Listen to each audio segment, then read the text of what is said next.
Yeah, I saw that one. There's more speakers in that carry bag in front of you. It's the very bottom. They're bright red. In the car, so you don't have to grab Bluetooth. How's it going? Good, good. How you doing? Good. Good. Warmer hands today, Oh, maybe? yeah. I wore long Yeah. underwear today. Me too. Pull everyone straight up now. We're gonna have Oh. the announcer sit in the front seat on the Oh, passenger yeah? seat instead of buying a tent. It's scared the cold, huh? Yeah. All right. Cool. Yeah. And the mics are here. You ready to go? Okay, we're not gonna do anything for the first game or second game. Last two games are gonna announce. So, Hello to me. hi, nice to meet you. You gonna tough it out all day? Hang out? She gonna try. My sister. Are we live right now? Yes. Okay. Good to go. Power.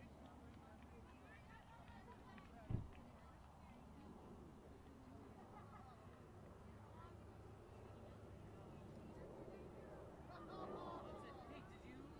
I don't think it really got fixed. Or did Ed even talk to you about it? I don't know if the message even got to you. Did it get fixed? Yeah. It was a little bit better, but not the greatest. The mic was sitting right next to it, and signal to the mic, Okay. makes it that way. So, but if you're using the microphone, so it's gonna be far away from them. Okay.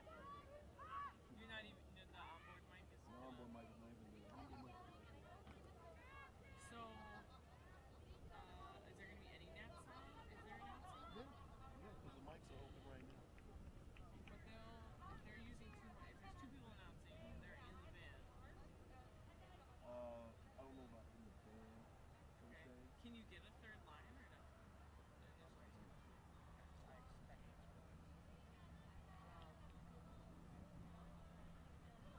It's okay. I mean, I think it's warm right now. It's warmer than it was. You know what I'm saying? Yeah. And it's not a cloud in the sky, so hopefully it doesn't get cloudy. And if they're standing right out here, Well, they're gonna sit in the car. I guess if it's not cold, they can stand. Yeah. But they're gonna have paper and laptops and stuff in there. So it's all right. Maybe we'll leave the windows down and they'll pick up the bag. Yeah. So it'll be fine. When they're taking a break or whatever.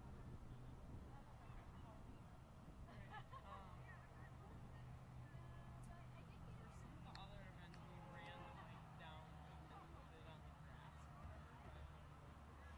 We can. I mean, that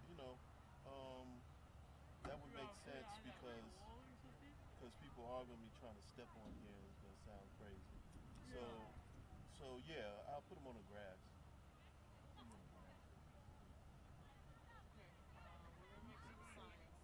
You said the first one is not First and second. So just this last two games. There's 4 games, so the last 2 games. Gotcha.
yeah.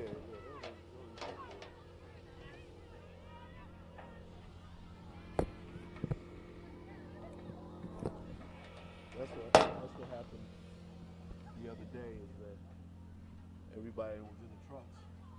Nobody was hanging out with me, so I was out here by myself. I was like, oh man.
Testing, testing.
Here we go, New York!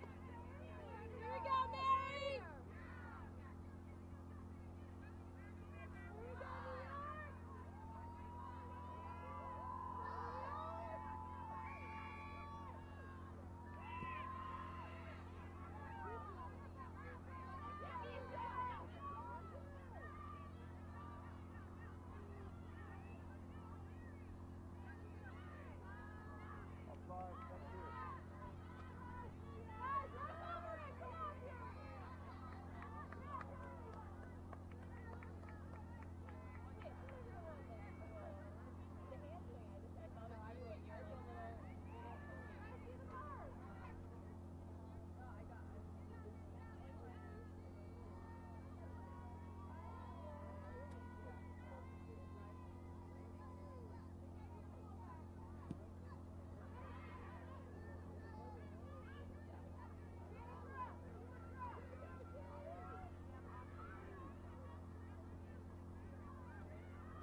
Hold up!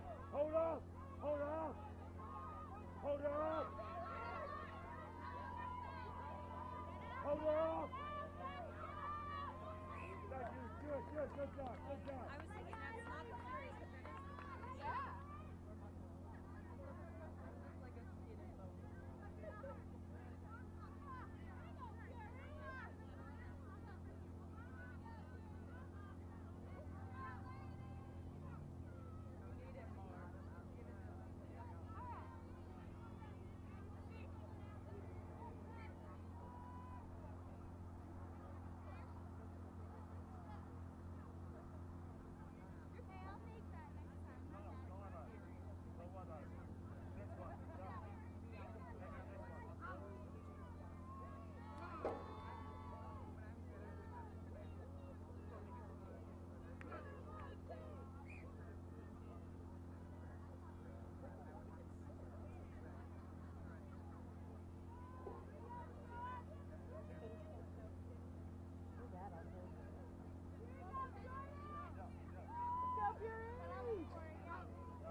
I think so.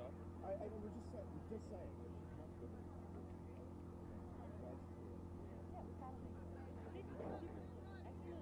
Good. That's awesome.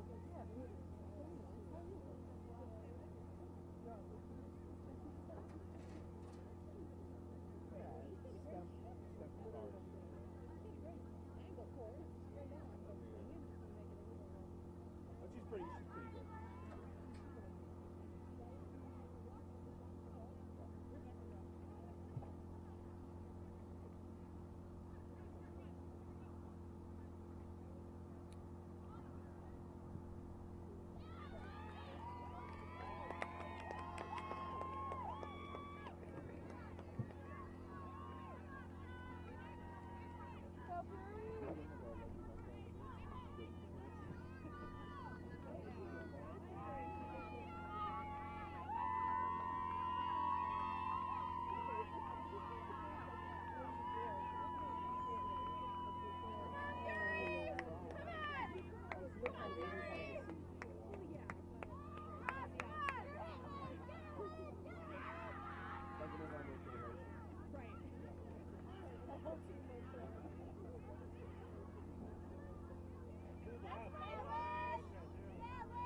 That's it out to.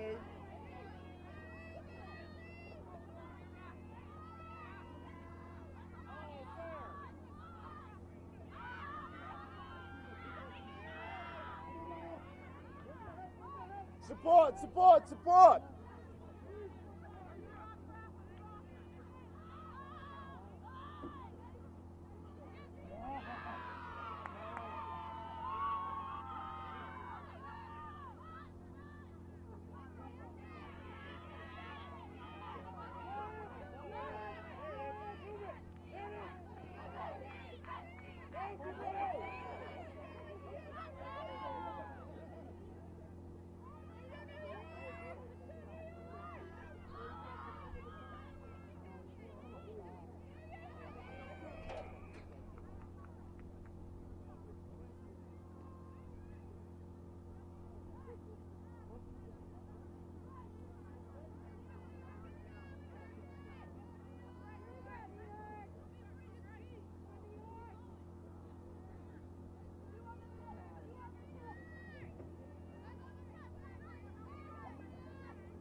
Take the three, take the three, take the three.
For her.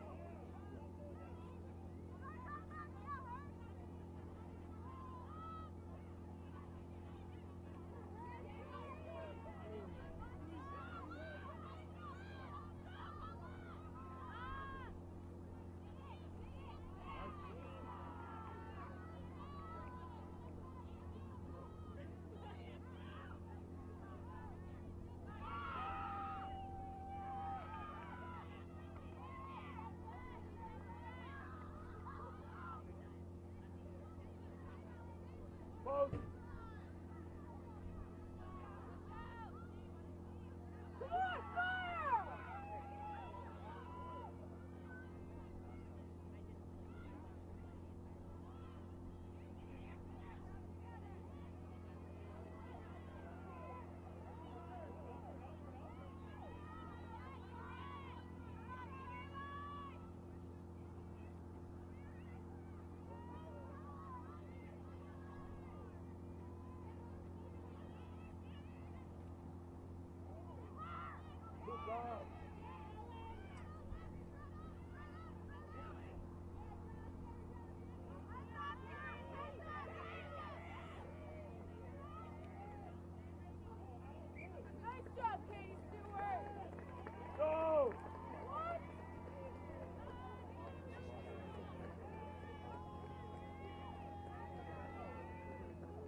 Jamie! Go, Jamie! Hit the corner, Jamie!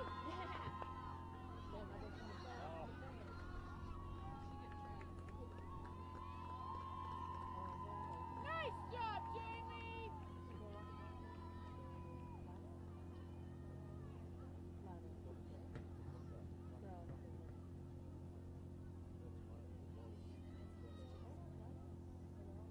Katie.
Wednesday.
$250.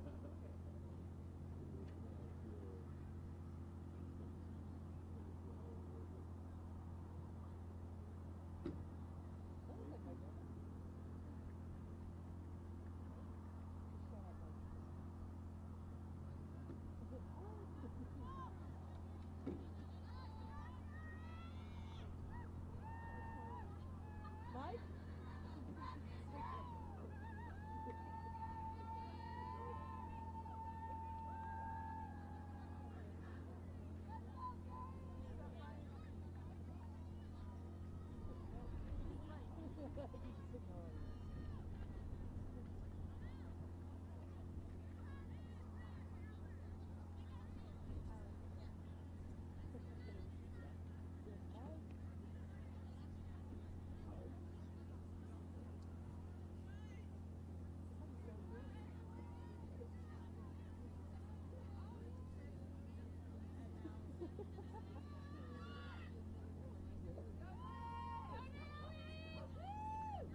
Katie Bell, simple stuff.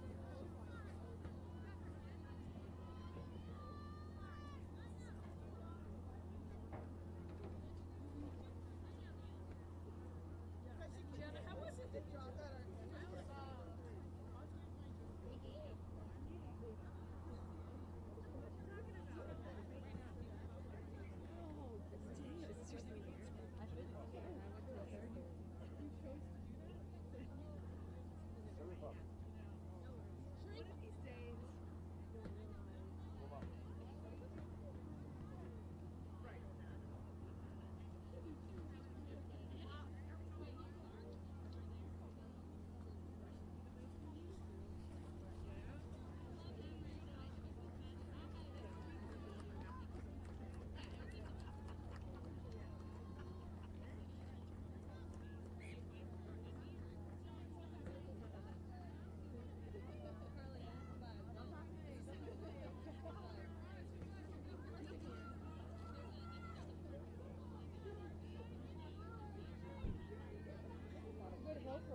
Keep it up. Keep it up.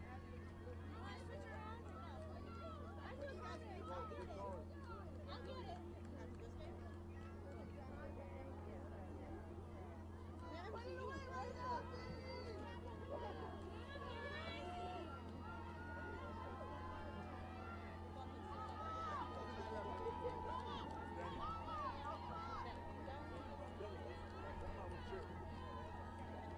Don't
there.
Test, test, test. That's on. That's on. Oh. That's on right there. You want to cut that one?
One-handed catch.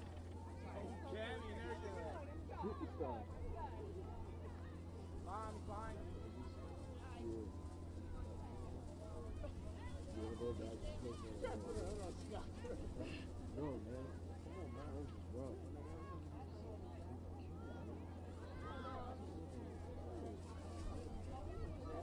You better hold on this boy. Don't go. Yo, you was freezing there. You was cold. Oh!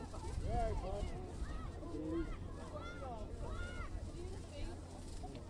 Actually, that's a deep belly flop.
Pay attention.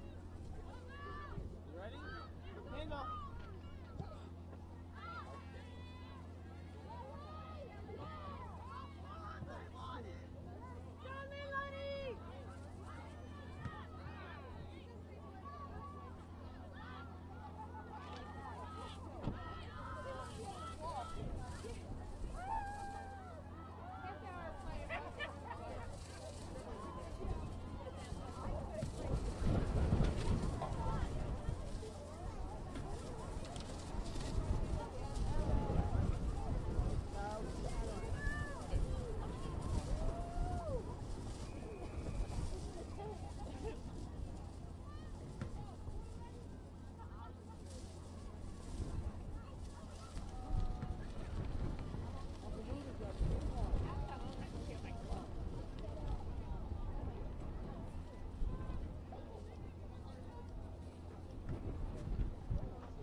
Never mind.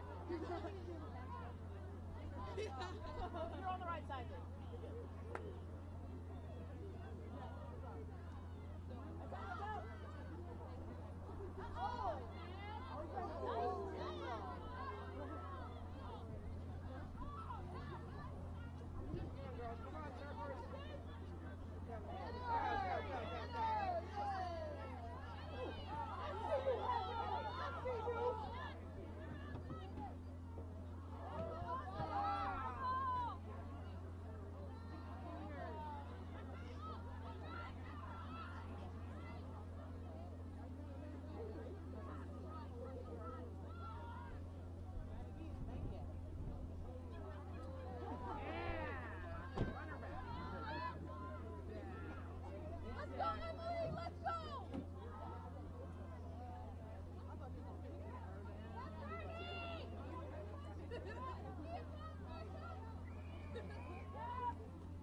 Testing, testing, 1, 2, 3.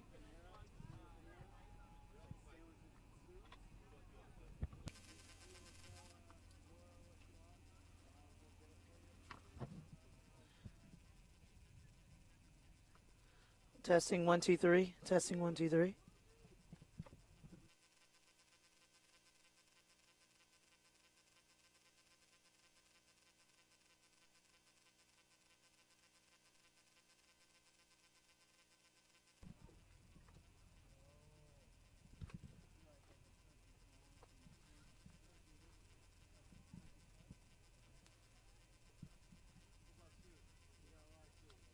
Again, one more time. Testing 1 2 3. Testing 1 2 3.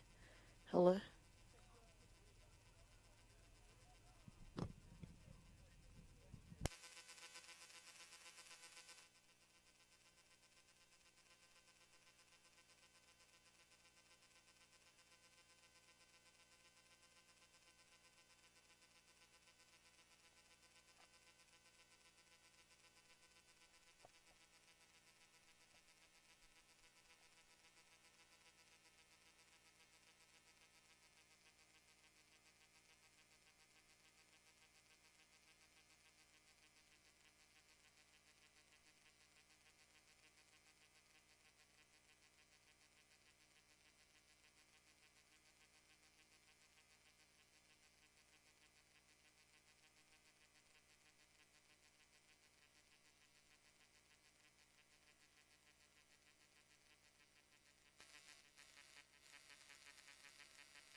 Hot.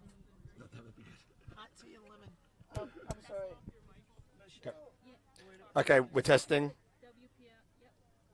I'm testing. Can we? Oh, testing.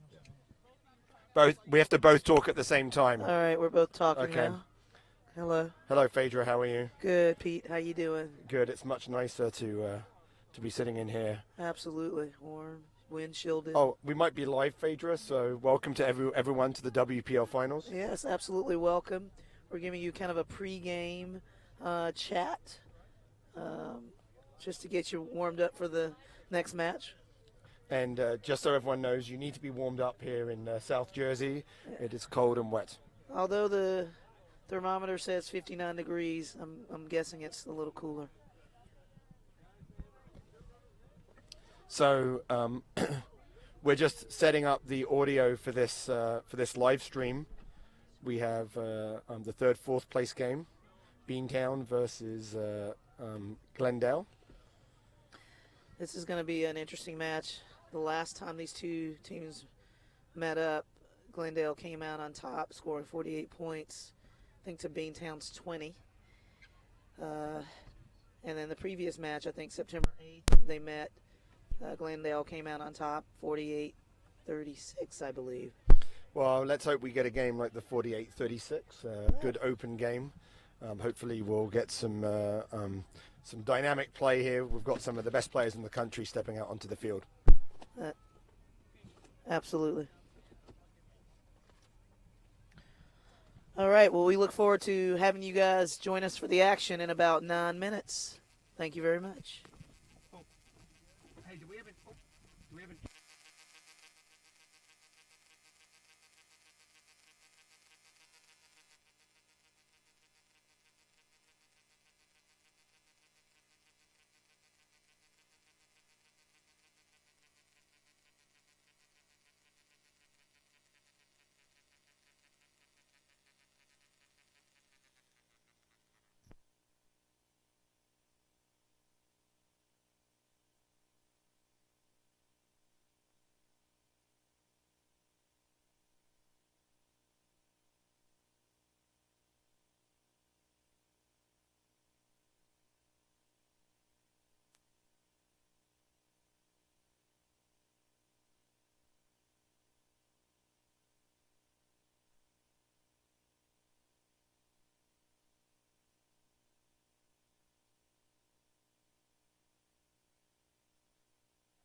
slept for like 5.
go live? Good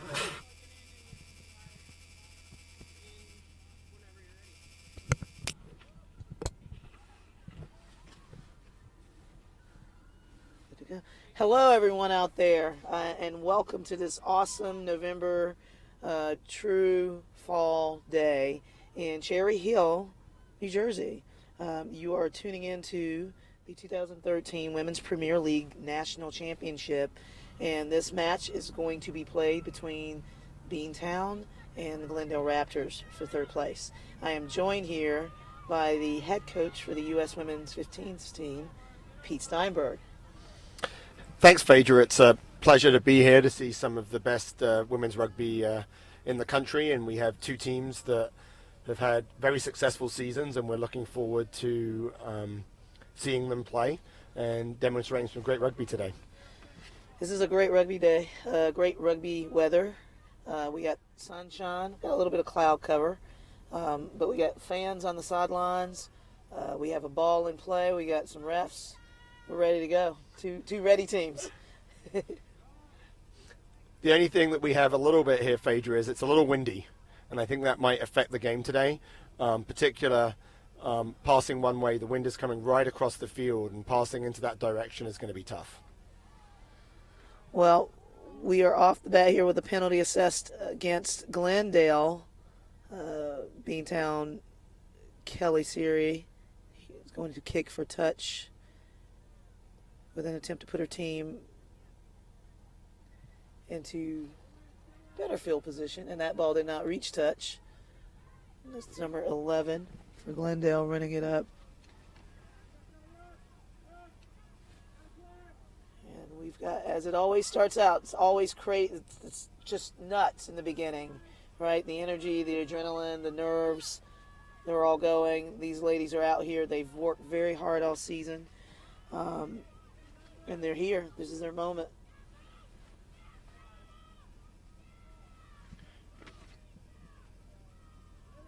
This Glendale team is coached by Steve Lynch, and Beantown is coached by Richard Ashfield.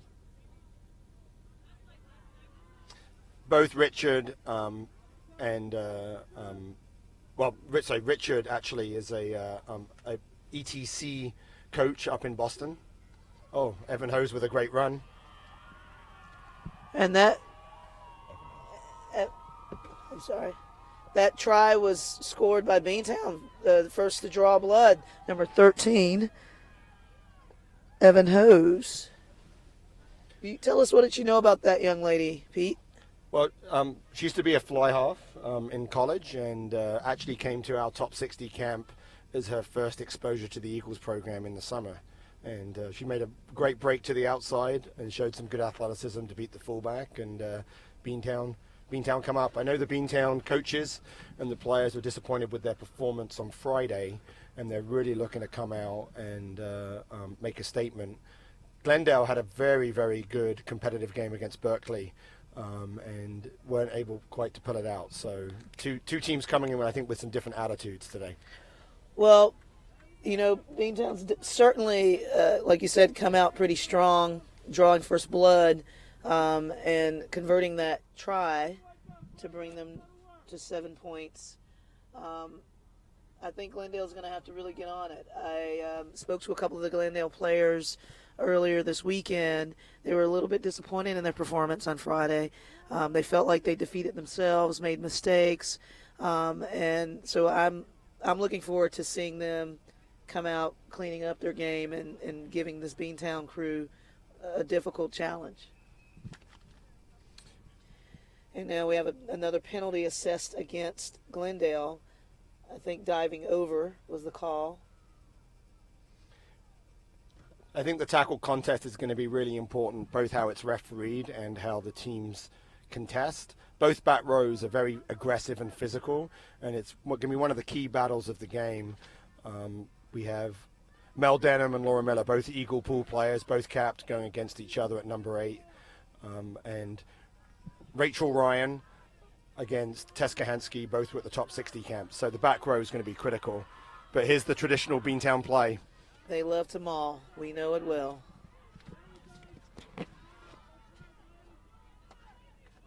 Looks like they've committed all 8 forwards, nearly all 8 forwards, to that ruck.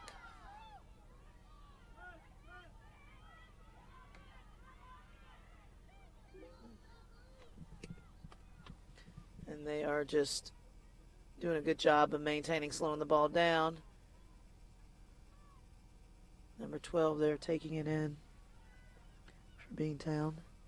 It's Jessica Peterson. Little kick there. Well placed. Very well placed. And there's a second try for Beantown. Wow, they are really on fire. I didn't get the number of the player scoring that try, but that was a nice little chip kick to the right side of the field, and it was a great chase by a Beantown player. That was actually number 7 for Beantown, Tess Kohansky. Yeah, Tess is a really interesting player for the Eagles. She's a really good athlete. She was an All-American and in the U.S. Developmental Sevens pool, even though she was a prop, but actually left and spent 2 years in the Peace Corps. And so this is her first year back playing rugby, but she'll be invited to our camp in January. And we're looking for her to be able to play a little bit of back row and a little bit of hooker. So really excited to see her out here doing well. Well, she certainly will be an asset to the pool. And that kick falls pretty shy of the trial of the uprights. Always interesting getting a forward to kick. Emily Jones is a nice hooker, and she's the primary place kicker for Beantown. Well, that brings our score 12 Beantown, 0 Glendale. Beantown with 2 very, very quick tries in the start of this game. Glendale needs to answer somehow to keep this game under control.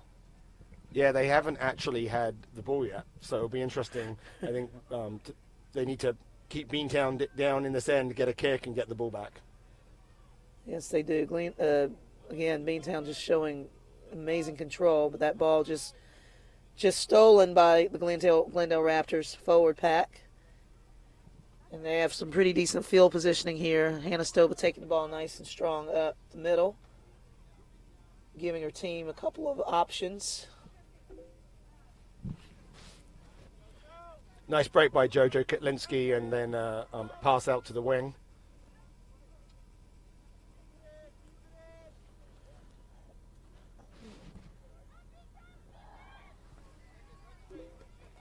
And Jojo again being a strong ball carrier there, getting good go forward. Probably just a little slow in that breakdown. A little bit now. Beantown able to turn the ball over.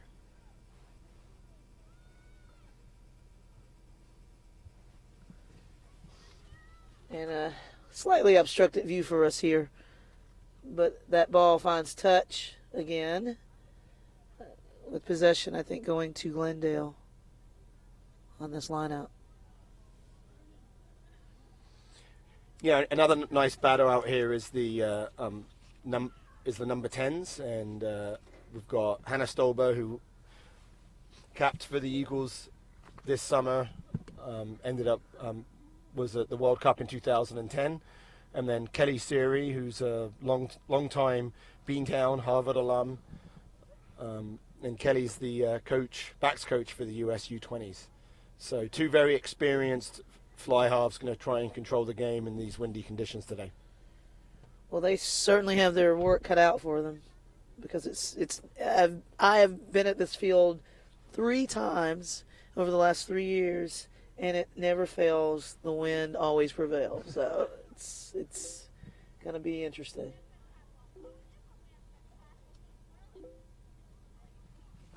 So here's Glendale's first chance with the ball inside Beantown's half. So be interested to see how they go. We have the referee, Kurt Weaver, calling the game today with the help of his 2 assistants. So that's a not straight throw. As you can see, Kurt is sporting the hot pink in his favor of Try on Rugby, which is partnered with the Women's Premier League. Try on Rugby is not just a program for young girls. It's a program focused on involving more girls and women in all aspects of rugby. This means that you can get involved in coaching, refereeing, and administrating rugby in your own community out there. These are incredibly rewarding roles where you can really make a difference. So go to usarugby.org, click on the Try on Rugby link, learn all about the wonderful things that Try on Rugby is doing, and get involved. And that was a pretty tremendous tackle there by Evan Beantown. Hose. Again, Evan Hose there with a nice hit. Excellent, excellent. And her again. Beantown is just really on fire this match. That was a almost beautiful steal there, offsides. Unfortunately, just that one little, probably half a meter too rushed. And this will give Glendale an opportunity to kind of slow the game down, regain some composure, we hope.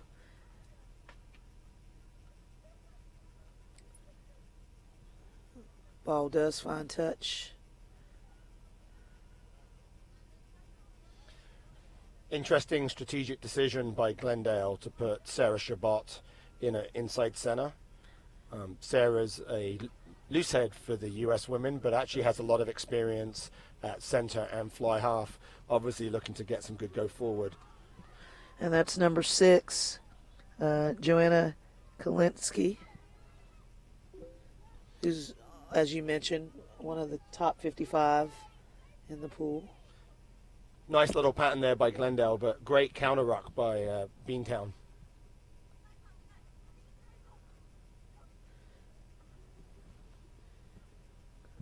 Glendale has quite a forward presence, and Beantown, typical Beantown is a very forwards-oriented team.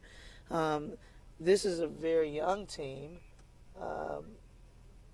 but they are showing what they got, clearly. Yeah, you have some experienced players in the Beantown side, but it's really a team in transition. A number of young players that are coming through to play and come into Beantown. It's really a battle of the forwards here. I think you can see with Jojo Kitlinski, she's had 3 or 4 really, really good runs, bashing through the middle and creating some good go forwards through the Beantown centers. That's a little talk there by Kurt Weaver, our referee today. Kurt certainly being very, very tight at the breakdown. And I think that's good. Early on, making those calls will free up the game a little bit later on. Absolutely.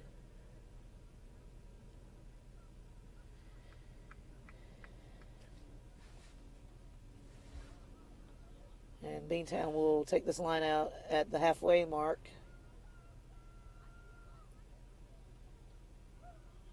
Nice throw. And they are off to their bread and butter, the maul.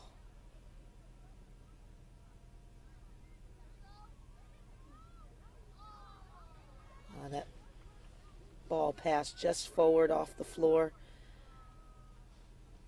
So this first scrum will be interesting. The fact it's our second scrum of the game. But the battle at the scrum will be interesting. Jamie Burke, the leading cap winner by the US women, is actually playing second row and not in her normal position of prop. Well, she's got experience all over that pack throughout her career. She, obviously played in the back row, second row, and obviously is an expert in the front row. So Beantown winning the ball against the head there and making their way up. Just really putting tremendous pressure on this Glendale Raptors team. Yeah, I think Jennifer Montoya, the loose head for Glendale, is going to really have to adjust. She's going to be under a lot of pressure in that scrum, and to be able to stand up against Sarah Wilson, who's one of the Eagle props, it'll be a good test for her.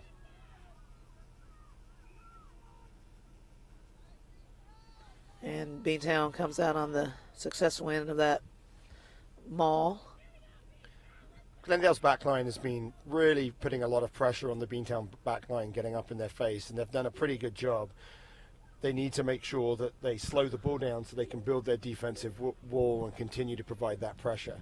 Beantown have had success when they've won the ball quickly, moved it quickly, and haven't given Glendale the chance to get that launch going.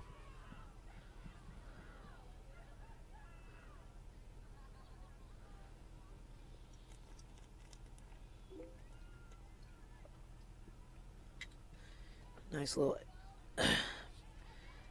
8 pick from Mel Denham to the scrum half there.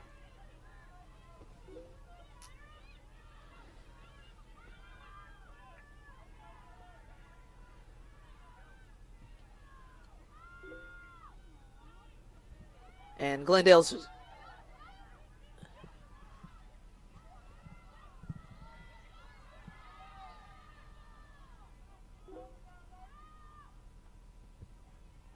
Sorry, let me check what?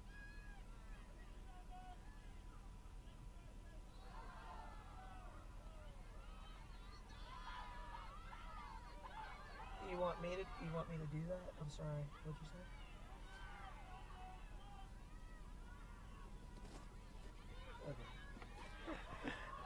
Really good play here by Beantown, playing a fast game. Mel Denham stood out on the wing, knew that the ball was going to come back.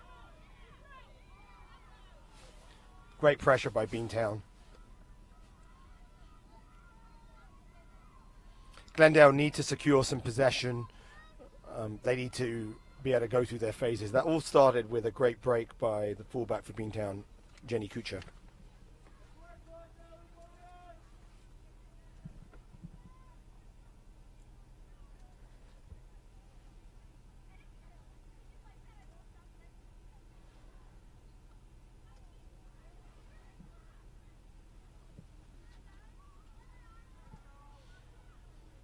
Glendale with a nice solid win there. And pressure on, nice kick. Fly half, Hannah Stoba. Relieving a little bit of pressure for them. It's Beantown. Sets up with a full line out.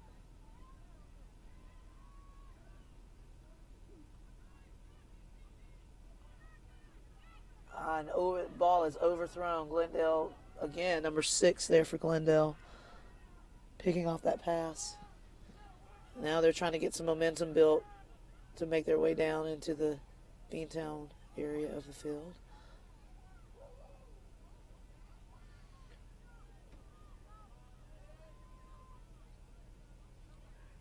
With as aggressive as Beantown is being at the breakdown, it's a risky play for Glendale to be able to move that ball into the wind, but they got away with it for now. But every time they've moved it wide, Glendale have really struggled to be able to win a clean ruck, and it looks like Beantown are really targeting that area as a place to turn the ball over. If you're out there, we'd love for you to tweet your predictions for the final score of the Beantown versus Glendale game. You can use hashtag WPL 2013 or hashtag WPL Rugby. That correction on that. Use hashtag WPL Rugby. Tell us what you think.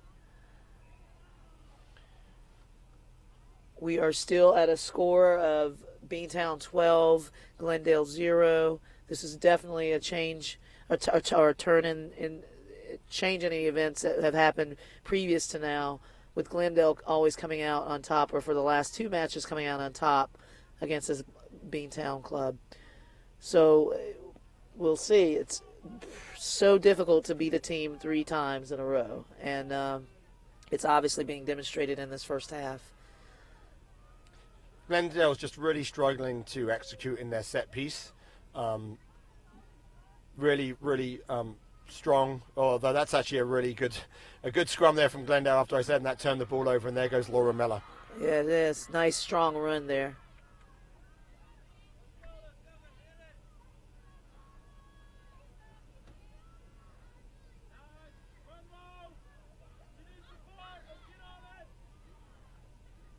And support is absolutely key with that run. And you can see again the Beantown contest is so strong. They're just not letting, even on a break, they're just not letting Glendale win those quick rucks. And I believe that's obviously in their best interest.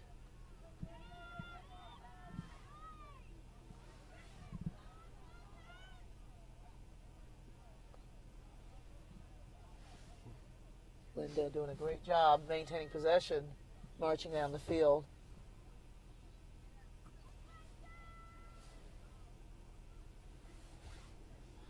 And they need to come away with points here. They were down here before, they didn't get any points, and now it's going to be really important for the momentum of the game for them to be able to hopefully get over the line. And that play is blown up. I think we're going to have a... Looks like it's a scrum to Beantown down there, just held up. Glendale couldn't get the ball down. Chance here for Glendale to attack the scrum again. Well, they're in great, they have obviously great field position. This is when you have to just kind of dig it out, give it all you got, and come away with some, at least a tremendous amount of pressure on this Beantown pack to force, a kick.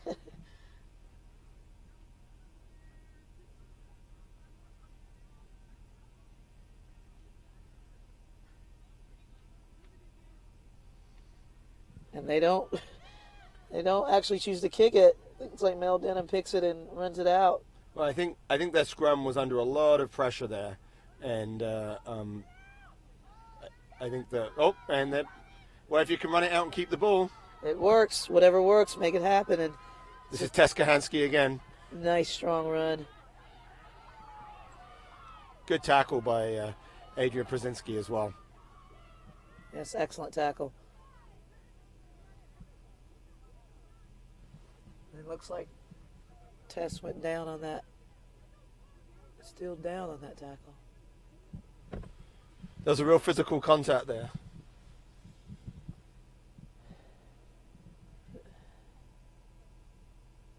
We're going to just take a minute here just to assess the situation on the sideline. So, the Beantown scrum there was under some pressure. Liz Furman at tight head actually got popped out in that scrum, but they were able to win the ball. And another great break by Evan Hose, who's having a strong game so far today, managed to get them out. Again, Glendale got within 5 meters and weren't able to get over the line. And if you watch the USA men against the New Zealand Maori, they had the same problem. Right. Need to get points when you get close. Yeah, and try. Well, you need to score tries. That's how you prevail. She's just a little shaken up there. Looks like she may have gotten the wind knocked out of her.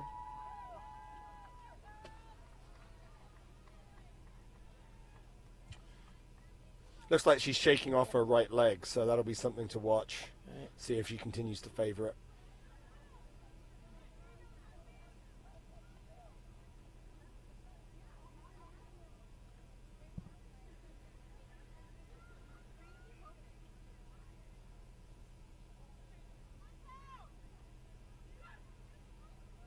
And that ball just, it appeared to be thrown straight down the tunnel. It just didn't connect with the receiver for Glendale, and Beantown comes up with it. Possession. Just so physical at the defensive breakdown right now, Beantown. Glendale just aren't able to win any quality possession.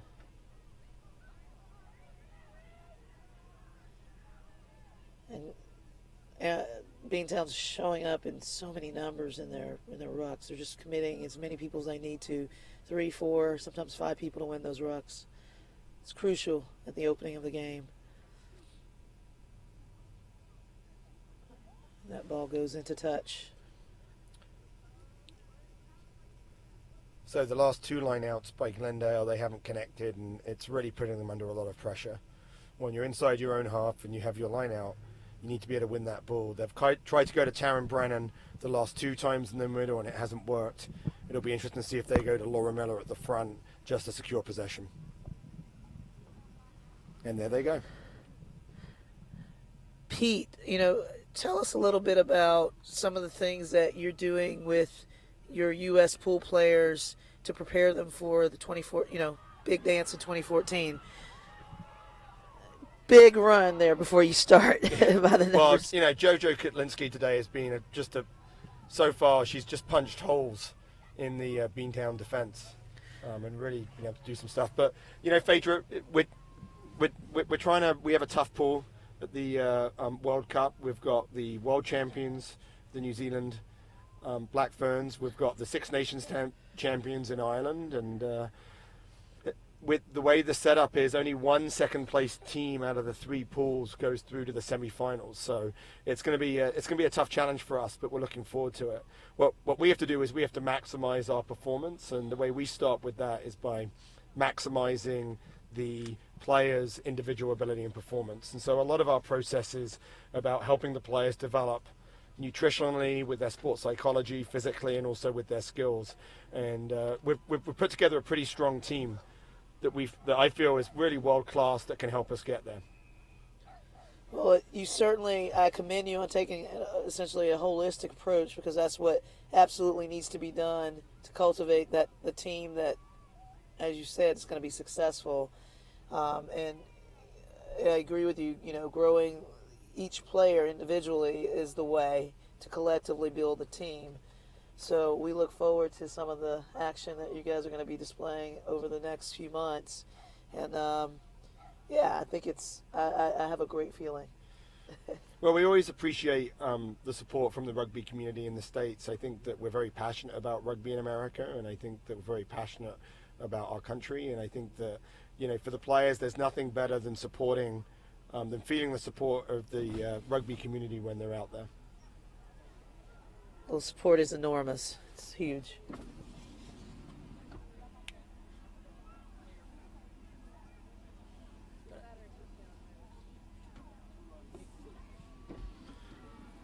So,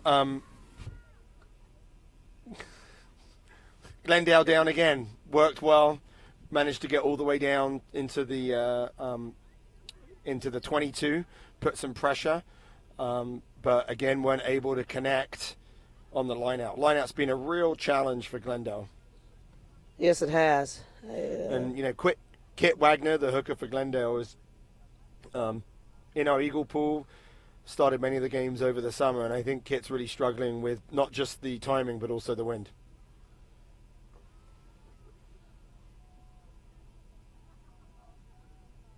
Now, for players that are out there, watching, listening, watching this match, and just curious to know how they can be considered for the U.S., 15's player pool. Can you kind of walk us through the pathway, Pete, to getting there? Sure. Let's see how Glendale does, though. They're back down in the line. Absolutely.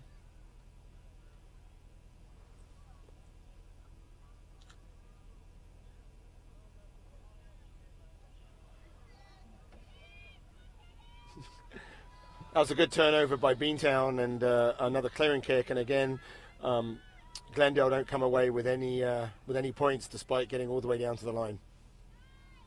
Well, it looks like they're going to have another opportunity to make their way down if they can continue to put pressure on. And they penalty there assessed against Beantown. Looks like Glendale's going to elect to kick to touch.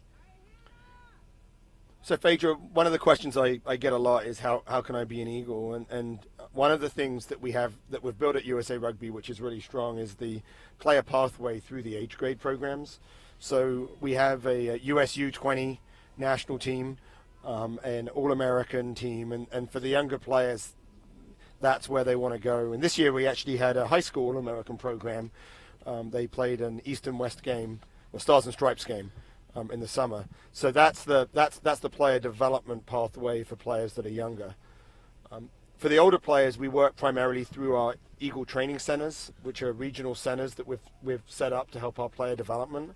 And the first weekend of December, we're actually going to be holding 2 Eagle training centers for new players that want to demonstrate that they can step into the pool and eventually go to the World Cup in 2014. And they're going to be at Penn State and at Stanford in the first weekend of December. And if people are interested in participating, they should look for the application coming out this week on usarugby.org. Excellent. Thank you for that, Pete. That's tremendous, and it's awesome. As a former player to the U.S. 15's team, to see these opportunities, these pathways, these structures, put in place to help get these ladies some exposure and some know-how of what to do, during these camps. Well, we have a couple of players out here. Jojo Kitlinski is an example of the player pathway. She was an All-American at Grand Valley State, I believe, and now is in the Eagle Pool. So there's a number of players that have come through the pathway. We had 3 USU 20 players play for us this summer. So it's really the way to go. I have to say, I think Mel Denham's doing an amazing job at the base of the scrum for Beantown, being able to clear up some ball from the base, where Beantown scrum is really under a lot of pressure. Yes, Mel is such just a hard-nosed, blue-collar player. She just always turns up, is always working, and did a tremendous job on Friday in the second half to make an attempt to bring this Beantown team back. Although unsuccessful, that's just her nature. Thank you. And here we go with Glendale. This is the 4th time where they've had some possession, and it looks like they've shortened the line out. No, actually, they put Jojo Kitlinski in the centers and moved Shabbat into the line out. So won this one, and they're trying to get it over the line.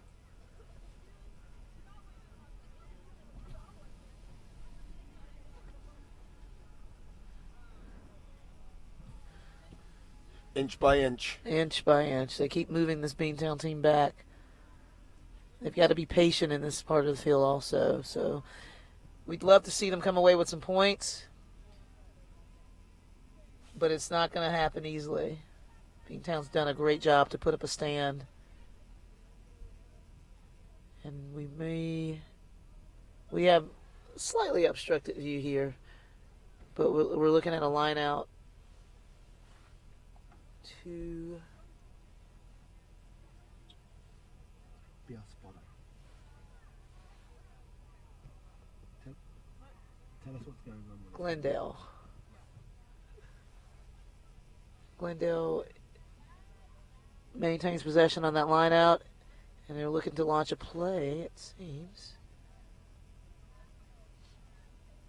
Beantown's really making them work hard. They're not giving up any of these points.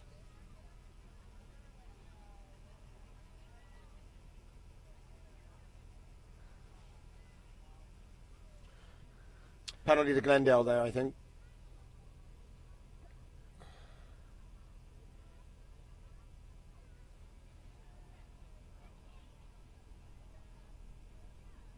All right, so Glendale getting set up here for a line out again.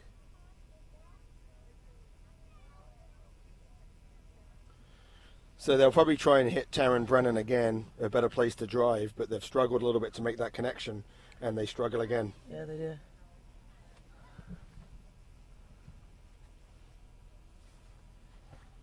Kelly Siri with a kick there that just finds touch.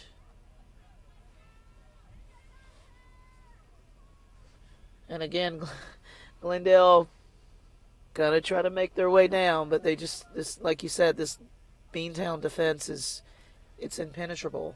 Well, I think the real challenge that Glendale are having is that they're really struggling in their line out, and they're really struggling to connect in the middle, and they need to do something, and they did something different and through to the front. But it didn't. It looks like it wasn't straight. Not straight, yeah.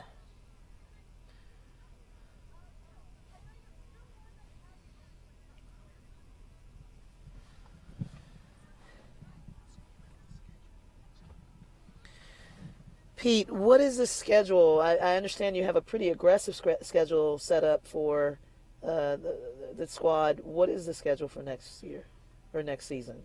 Yeah, we're looking at our pool. We really feel like we need to get a lot of experience. So we've got confirmed already 2 games against Canada in April, and then we're going over to the UK, and we've got set up 2 games against England, and we're in conversation with Wales about getting another game there. So we feel like that, for our players, unlike the teams in the Six Nations that have 5 games immediately, that we really need to put our players under the pressure of an international test match. And so playing against Canada and Wales and England would be a great preparation. And then it all comes down to funding, and if we have the money, we'd love to be able to go over early to Europe and then hopefully catch a match with France. We've built a pretty strong relationship with France. They're a very, very good team, and have we really appreciate playing them over the last year. Excellent. Well, that is extremely aggressive, and I think I wish you the best. In terms of what are some of the approaches you're taking with fundraising? Are you guys are you doing your own fundraising? Are you working centrally through USA Rugby? What has been your approach with trying to raise funds for this team? Yeah, I mean, most of our funding so far has been in individuals.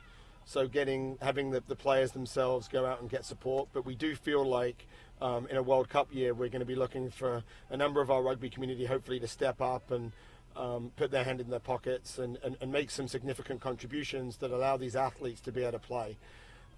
It's so expensive just for us to gather. So when we have to play a team like New Zealand or England, where they're all a couple of hours away from each other drive, it's hard for us. It costs thousands and thousands of dollars just for us to gather. And so, we've always had some great support from the rugby community on World Cup years, and we're looking forward to doing that again. And so we ask everyone just to keep their eyes open for the World Cup fundraising program as we launch in 2014.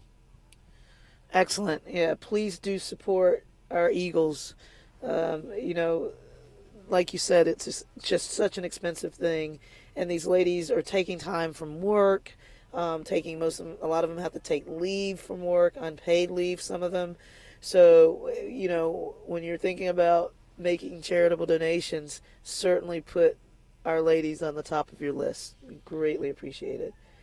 Yeah, I think our players sacrifice a huge amount to play for their country. And it's not just financial, and it's it's putting relationships on hold. It's living in cities, putting careers on hold, and the more that we can support that, I think the better we'll be. It's been a really interesting last 20 minutes, Phaedra, in this game, because Glendale have really had the upper hand. Beantown have now struggled to get out of their half, but Glendale just haven't been able to. They haven't been able to get any points, and it's been some great Beantown defense and some great defense at the tackle contest. But, here they are again, and let's see if they can get some points before the half ends. Yeah, I agree. They've definitely dominated the second part of this first half, spending most of the time down in Beantown territory. We're still locked at a score of 12 Beantown, 0 Glendale. So they won that line out, but again, it wasn't a clean line out, and it's been a real Achilles heel for them.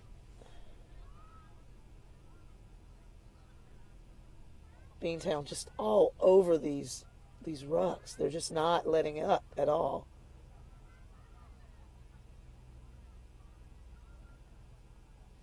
Ball's just too slow right now for Glendale.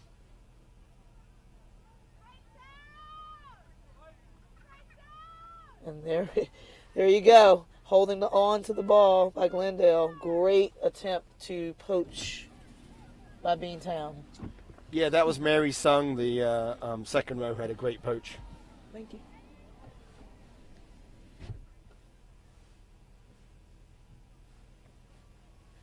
These Glendale players have to support. They've got to go in numbers into these rucks.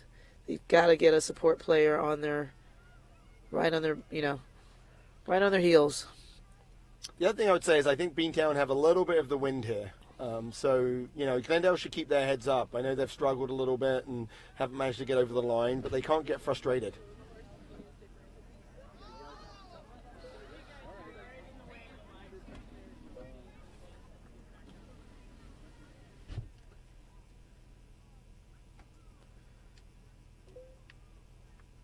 Have a knock on by Glendale. Beantown scrum. Let's see what Beantown can do. We have to be in the closing minutes of this first half. I don't have a clock. So they've made some adjustments here. They've put Jojo Kitlinski out in the centres. They've moved Sarah Shabbat back in at loosehead, and so Sarah against Liz Furman's going to be a good contest on that side of the scrum. Solid scrum there by Beantown. Very much so. Although good pressure. I mean, Beantown are winning the ball, but they're not winning it cleanly. Now Glendale kind of trying to show their fire. And they turn that over, and here they Yeah. have another chance on turnover. Nice little pass, but to the wrong player there. Looks like there was advantage for holding on. Excellent.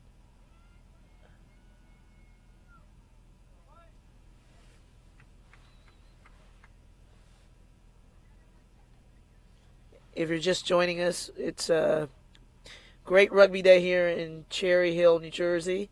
The 2013 Women's Premier League National Championship underway. The third place match is what you're viewing between Beantown and the Glendale Raptors.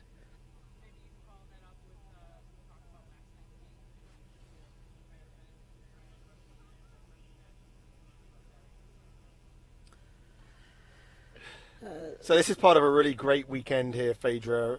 Last night was a sold-out stadium at PPL Park, where the US men really had an amazing game against the New Zealand Maori, and really had 5 minutes to go with 3 points down, had a great shot being able to win that game. Sold out stadium. We have the WPL finals. We have Tryon Rugby getting girls out to play this wonderful sport. It really has been a great weekend for USA Rugby, and here we are finishing off with the WPL finals, the best domestic women's competition, with some of the best players in the country right here fighting for some hardware.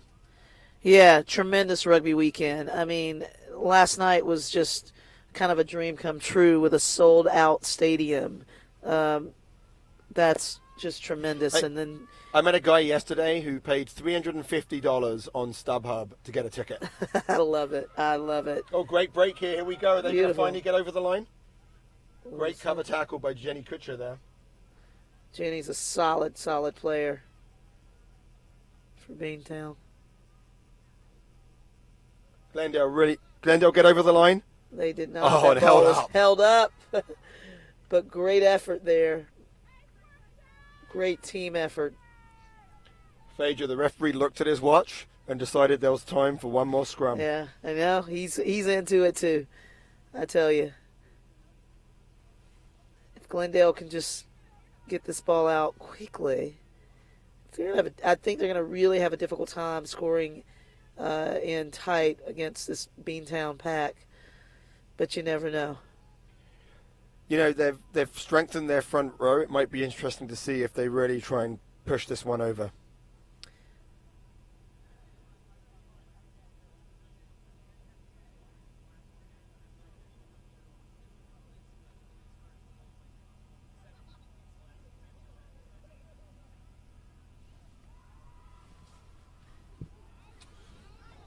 So it's interesting.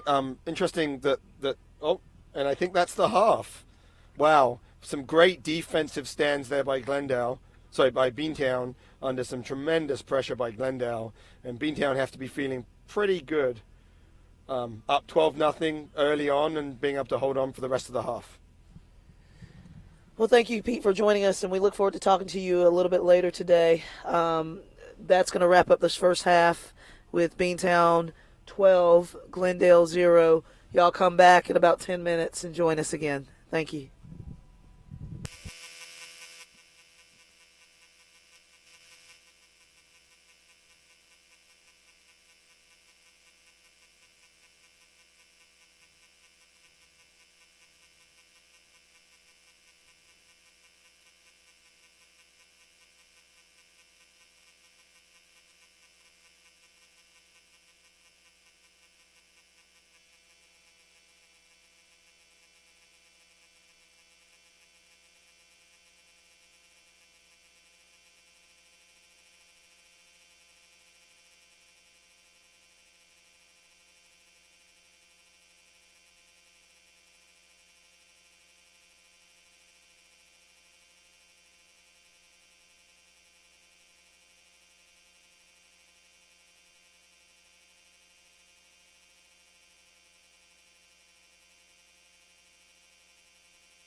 You are tuning in to the 2013 Women's Premier League National Championship. As Glendale, as we left off in the first half, still trying to get into that try zone. They're knocking on the door. They're deep in the territory of this Beantown club, and Beantown, I thought, came away with a steal, but that was a knock on by Beantown.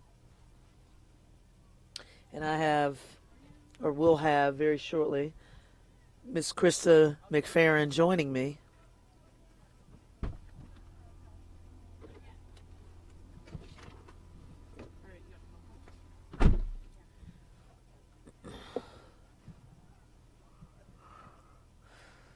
Scrum here to Glendale.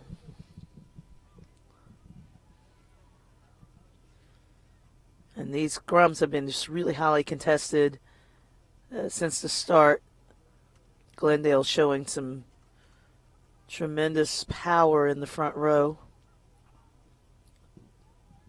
They've moved Sarah Shabbat back to her homeland territory, back to the front row, back to loose head. She started out in the back line today.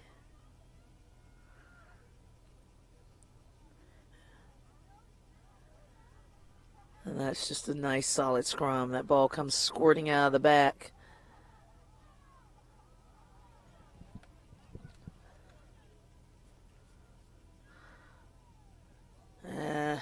Ball dropped there by hooker Kit Wagner. Fortunately, Glendale able to retain it. Scrum half there for Glendale. Brittany Houston showing a tremendous amount of mental toughness, shaking off those tackles, and Beantown manages to find touch just inside their own 50-meter line, clearing some pressure and trying to make their way back down the field to get possibly the third try of the day.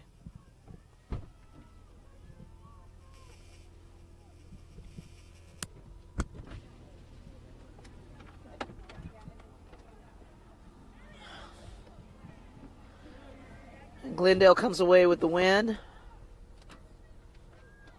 Able to connect despite the wind.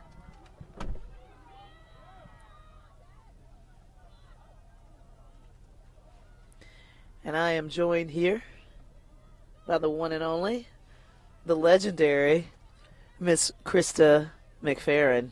Hello, Krista. Oh, Phaedra, you do flatter me. Hello, Phaedra. How are you doing? Doing well. I'm doing well. You've been here pretty much all weekend. What's been your impression of the talent and of the performances you've seen? You know, I'm real happy to say that the overall talent level of all the teams is coming up. We're seeing in this game the ability of a couple of really good teams that have played each other already to make adjustments and have this be a very exciting and very different game than either of the games they played against each other during the season. Excellent. And looks like Glendale is... All right, we got a knock on first there. Glendale really coming out on fire the second half. I mean, they closed out the first half having dominated the last 20 minutes of the half. And they're showing a bit of fire here. They haven't been able to put it all together to score a try when they've had plenty of opportunities. What do you think is going to take for them to dot it down? You know, I think that right now one of the things in rugby today as we play at the higher levels is the discipline, and we've been finding people trying to be a little impatient towards the goal line, and Beantown has always been known as a disciplined club, and they've been playing some tough goal line defense. I think that Glendale, if they're smart, they'll keep using their power and their strength. They just need to hold on to the ball and not make mistakes in crucial moments. That's experience from a wise one. I think that's very true, and it will be very telling in the second half. I think Glendale is a powerful, powerful team, and if they can crack in here, the momentum may change. But it's proven easier said than done to score a try in this match. And that was a tremendous steal there by number 13 for Beantown, coming up with the ball and then essentially setting themselves up to have a penalty assessed against Glendale. That's great. That's just great individual effort. That number 13 is Evan Hose. She's been a force all match. Yeah, she's the Beantown captain, or one of their captains, and is really coming into her own this season.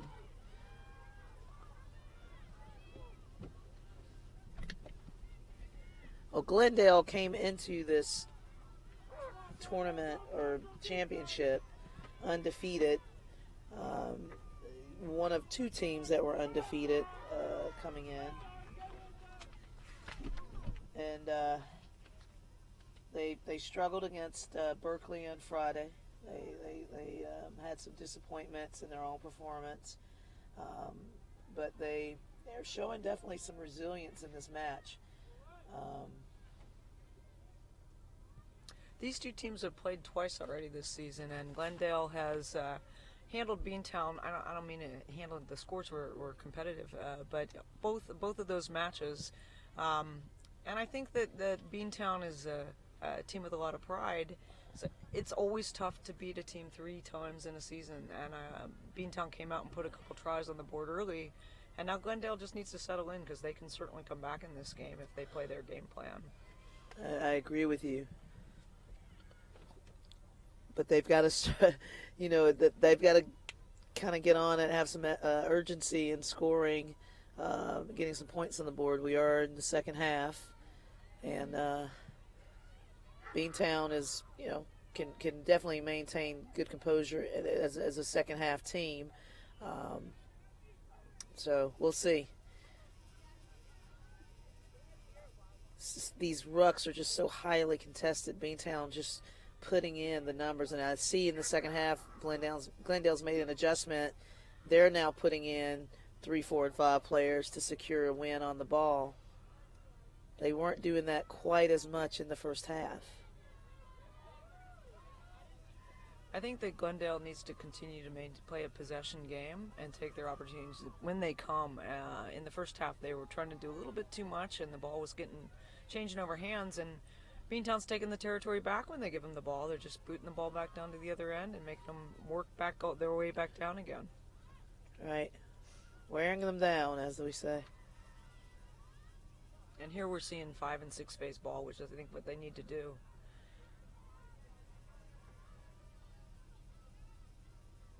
And they lose a little bit of a meterage there. That's a nice, tremendous run there by number 4 for Glendale. Wearing that number 4 jersey is Taryn Brennan. Uh-oh. Got a break. And that's Hannah Stoba puts it down, making her way down for the first try for Glendale, her first try of the day. And that brings us to a scorer. Beantown 12, Glendale 5.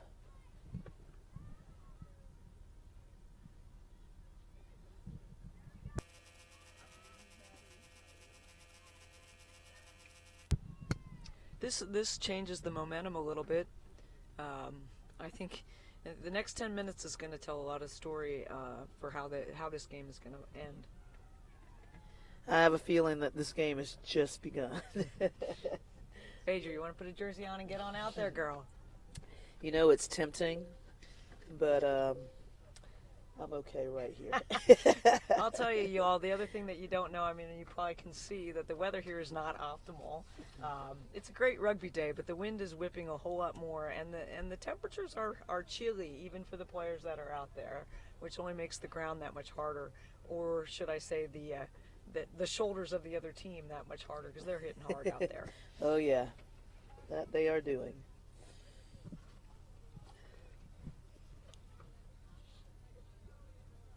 So here goes Stoba for the conversion. And that was not converted.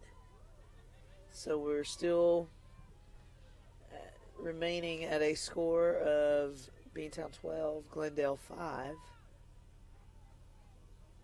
Glendale will get another opportunity to receive this ball and make their way down the field.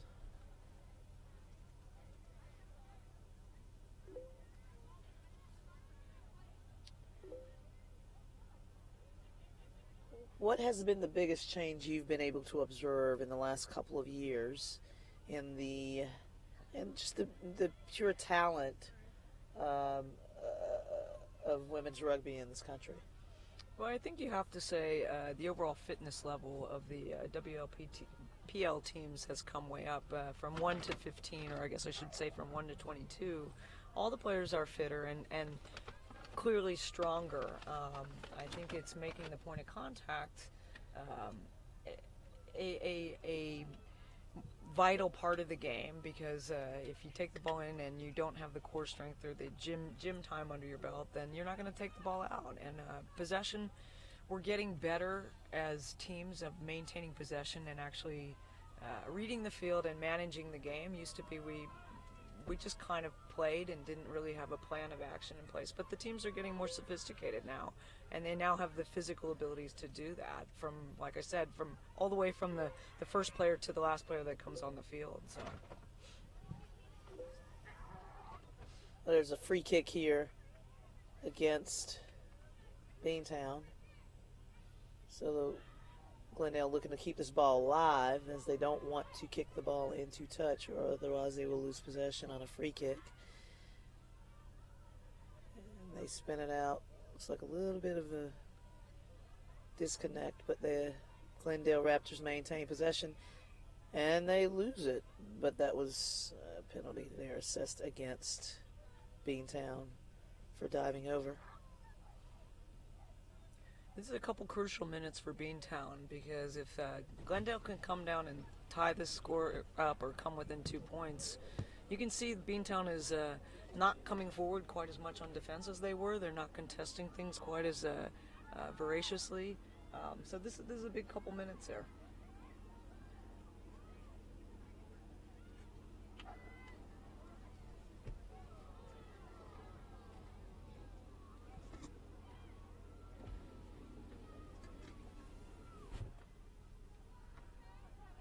Question is, do you want to boot up and get back out there? You know, what I want and what I can do are two entirely different things. So I'm happy to be sitting here next to you, Phaedra, inside the warmth of this car right now. So. What were your impressions of last night's match? You know, I had the pleasure of having my 7-year-old next to me on the seat, and she just thought it was the best thing since sliced bread. I mean, she was standing on her seat. I'll have to tell you a funny story, Phaedra. She was standing on her seat, and I said to her, I said, "You got to watch the Kiwis. They do this dance at the beginning of their, after the whistle blows." And my little 7-year-old, who's only seen the old girls play, turns to me and she says, "Are they going to do the Ring of Fire, Mom?"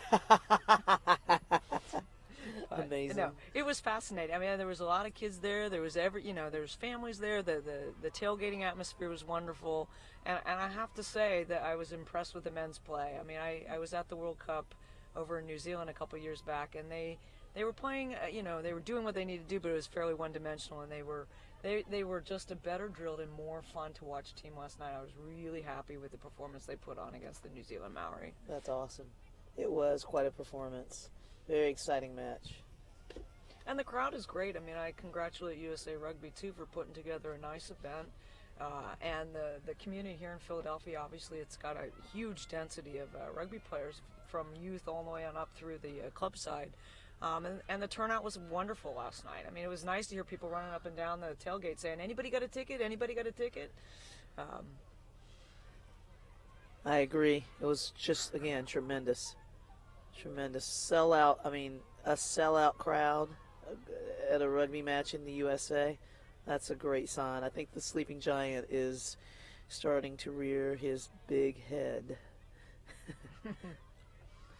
And Beantown here showing this dominance in the forward pack. I mean, they're just all over. And that's a beautiful run there by, that's Tess again. And now let's see if they can make the connection with the back line and get it going up the field here.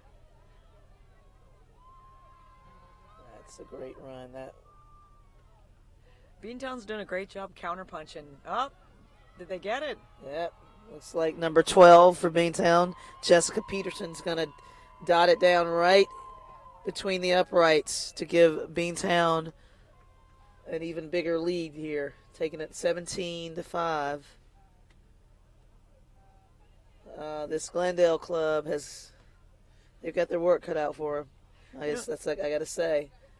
It's kind of the story of this match. Glendale's doing a good job pushing them, putting them under pressure, taking them down into their end, but Beantown is holding strong and counterpunching both with just now and a beautiful run and a nice connection between the forwards and the backs, and earlier or several times earlier in the game with key kicks by their fly half Kelly Syrian.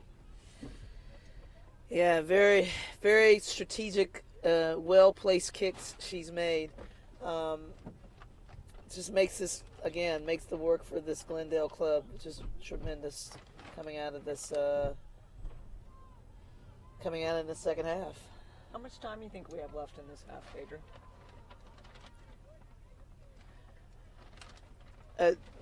Pardon me? How much time do you think we have left in this half? We probably have about 24 minutes remaining. I want to just remind you guys that I'm Phaedra Knight, and I am joined by the great Krista McFerrin, legendary USA Rugby player and coach. Krista is gracing us with her presence today, her expertise. So if you have any questions for Krista, certainly hit us up on the Twitter feed. Let us know what you're thinking.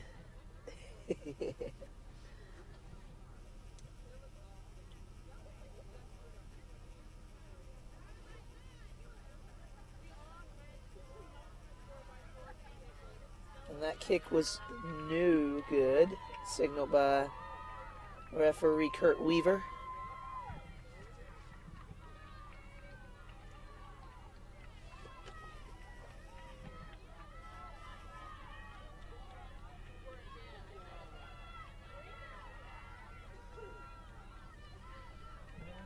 I'm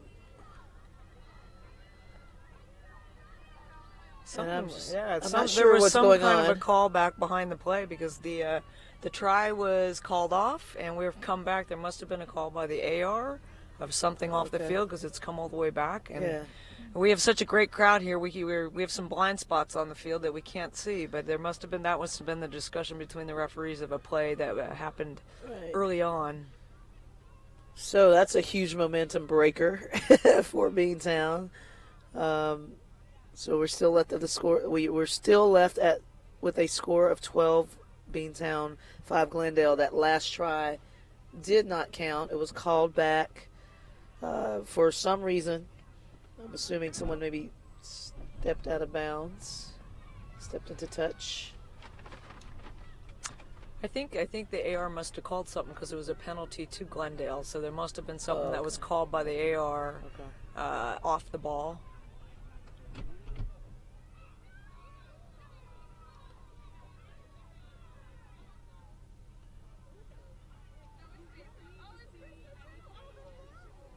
And Beantown, number 12, is that Jessica Peterson with a nice run up the middle of the field.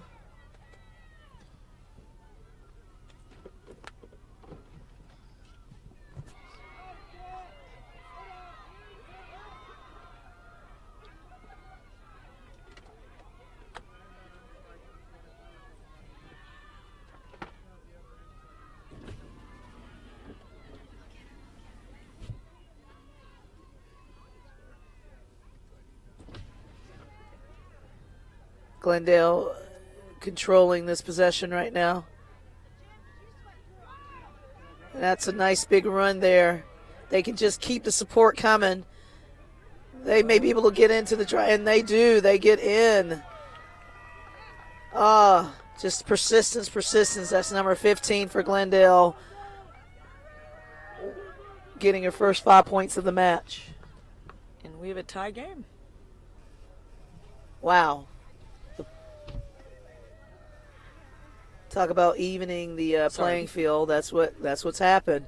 We went from 5 minutes ago a situation where we thought Beantown was starting to put the nails into the coffin to a tie ball game. Well, close. I was premature. She's got to make this kick, which is easier said than done in this win, too.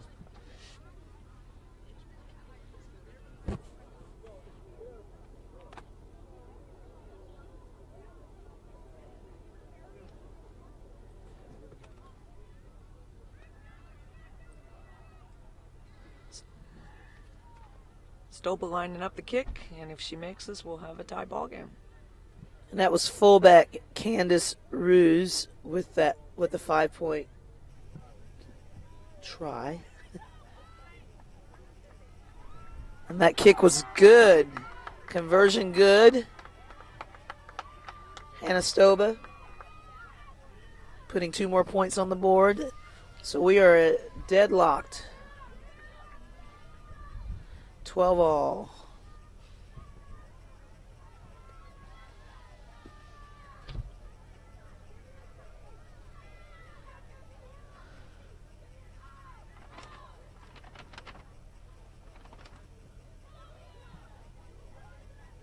And it looks like Glendale's just, they're starting to get some fire under their pants.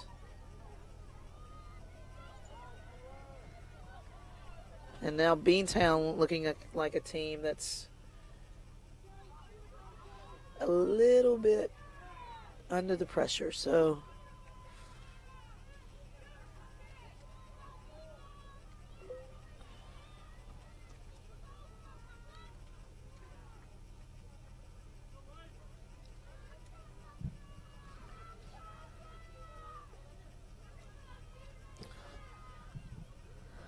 see if this wind will be a factor in this throw. Nice strong throw to number 1 jumper, Mel Denham there. And this is a dogfight. Yeah, I think this is just great aggression there by Glendale forwards to turn that ball over. It'll be interesting to see who can make fewer mistakes and stay within themselves, because it's a 0-0 to game with only a few minutes left. It's going to be who can hold on to the ball and imprint themselves on the other team. Oh, Small pass, mistakes, forward pass. The discipline, you say, the forward, just slight forward pass. Yeah, timing is everything. And that's key. That's crucial in championship games. It's the fewer mistakes made, the better. The team, like you said, that can maintain their composure, play within their own realm, that will typically be the team to come out on top.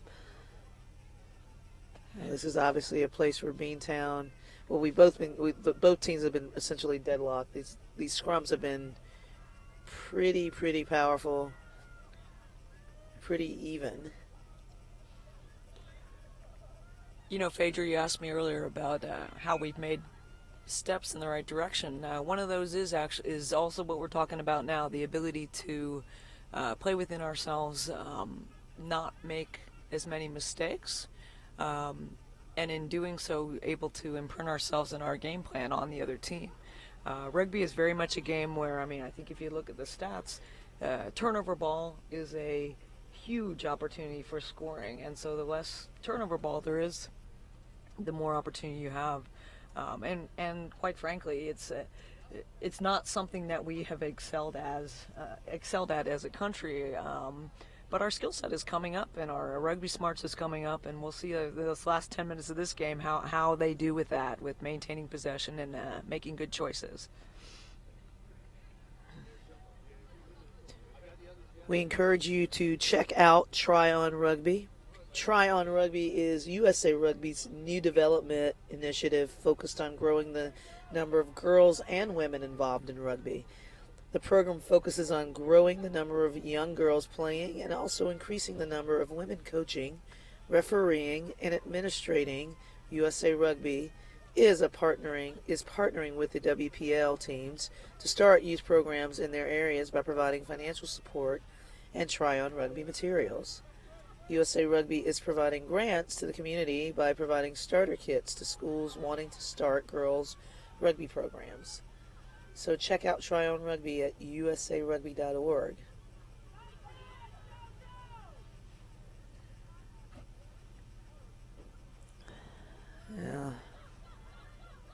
Beantown showing their ability in the back line.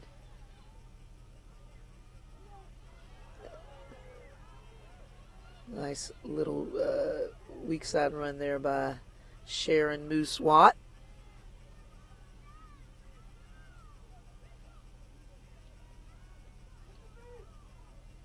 And Beantown just looking to just try to wear out this Glendale team, punching it up.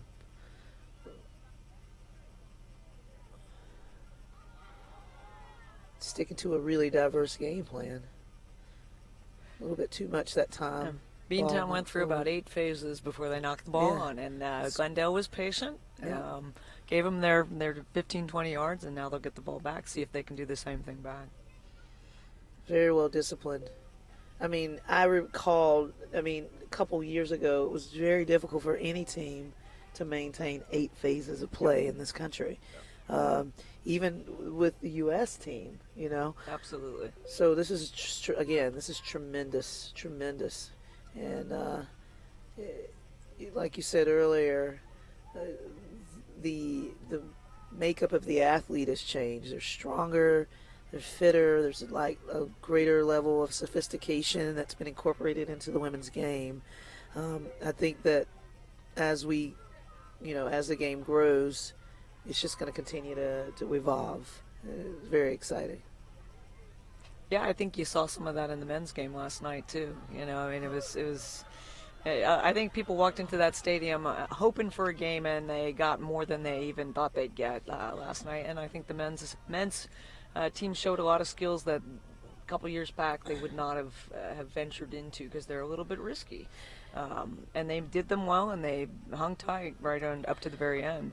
I have to say, too, I felt like they grew into their own during that match. They started out, it was almost like they started out as young boys. By the end of the game, they had grown into adult men. And one of the things that I noticed about the New Zealand team, which is something I notice about all of the New Zealand teams, is that they play, there's an edge. It's not dirty, but there's an edge that I feel like we as Americans don't necessarily display, and it was oh my, oh wow, big turnover. Yeah, that young lady saw it. She saw it, and yeah. Big tackle by the Glendale back three too, to cover that. Yeah, I have a feeling if they had not made that tackle, she would have definitely been gone. She kind of reminds me of Venetia McGee with the length of her legs. Nope. Yeah, I also saw Tyshawn Henry here earlier today. Oh, yeah. So I got a big hug from her, and she was another one that once she got her legs going. Hurricane Henry would not be taken down. And if you did take her down, you were definitely going to lose a nose, a tooth, maybe an eye. So, absolutely. Let's see what Evan's got here. Just loses her footing. But she's got plenty of support. Oh, are they in range for a kick here?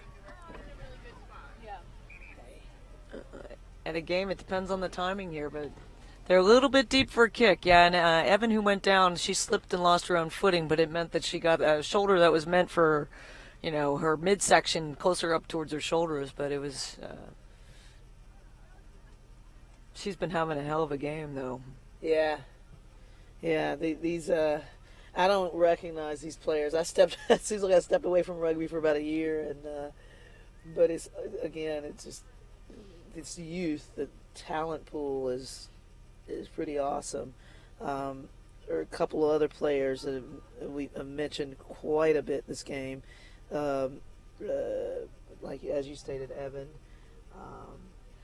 Of course, Mel Denham has been just really consistent at the back of that scrum.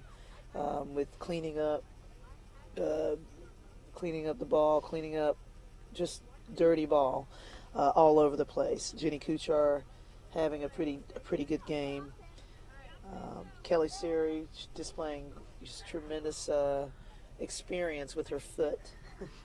It's interesting, Phaedra, too. I mean, a couple of the names that you mentioned, those are products of our collegiate system, and it's fascinating now that the collegiate system has some varsity clubs, some NCAA recognized clubs that I think is only going to produce more athletes. But I know Evan and Kelly Siri both graduated from Harvard, who is now one of a handful of varsity teams in the country. So that's exciting to see these young athletes coming up into our upper levels.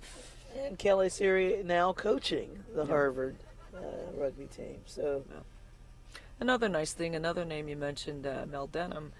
She's coaching one of the collegiate teams up in New England too. So there's a lot of nice people giving back, or people starting to grow it at other levels. And I think that, like you said earlier, the sleeping giant hopefully will awake, and the numbers will increase via the try it on rugby. And every year we announce, we'll just be saying greater things about how the talent is ever increasing and the skill level coming up. what these ladies need, which is what the U.S. team needs, is just more support from our fan base, more support from sponsors, so that we can continue to grow this awesome game that we love so much, and transform it into what it will be. Beantown's giving Glendale a little bit of the same thing, pushing in front of the post, looking for an opportunity here, being patient. Kelly Siri might just put a drop goal in right now. Watch this. Here she goes. Known to do it. Oh. That brings back memories.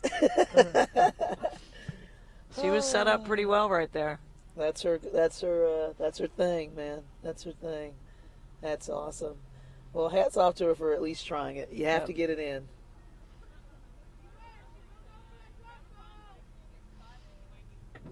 And so now it's a Glendale scrum. Last time, one of the crucial times in the first half, the Beantown forwards are able to wheel it. We'll see if Glendale's made the adjustments. They should be able to hold this Beantown scrum.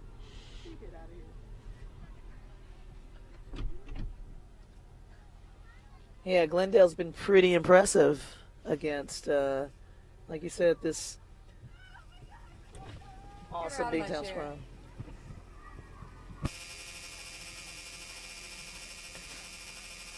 All right, so here we have a scrum down, crucial scrum down. Can Glendale clear this ball out?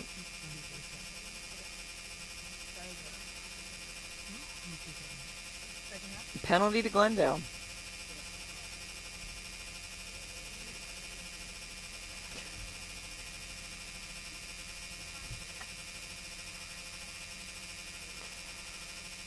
So Hannah Stobel will put a kick up. Hannah's got a very respected foot. No reason to think she won't be able to make touch here, and that Glendale will have weathered this storm. Yep. And off the Beantown player to touch. Unlucky for Beantown. Very lucky for Hannah and the Glendale Raptors crew. And as time winds down, I can't imagine how we can't have that much time remaining in this match.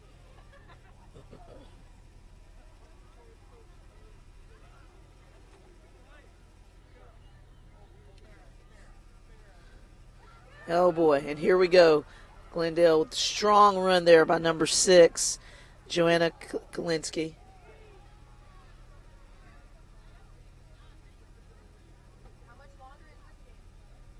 And they're able to keep that ball, drawing one of the Beantown players off sides. Doesn't appear that it was material as she retreated, and Glendale continuing it.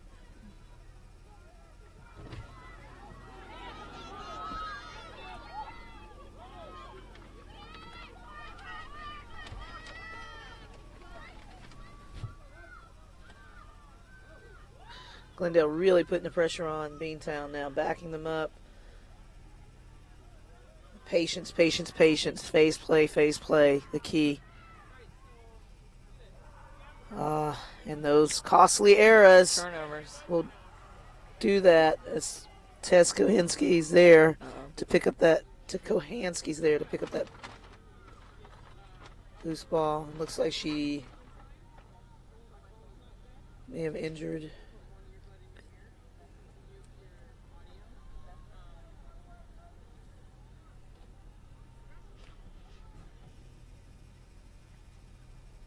Maybe just a cramp. Maybe.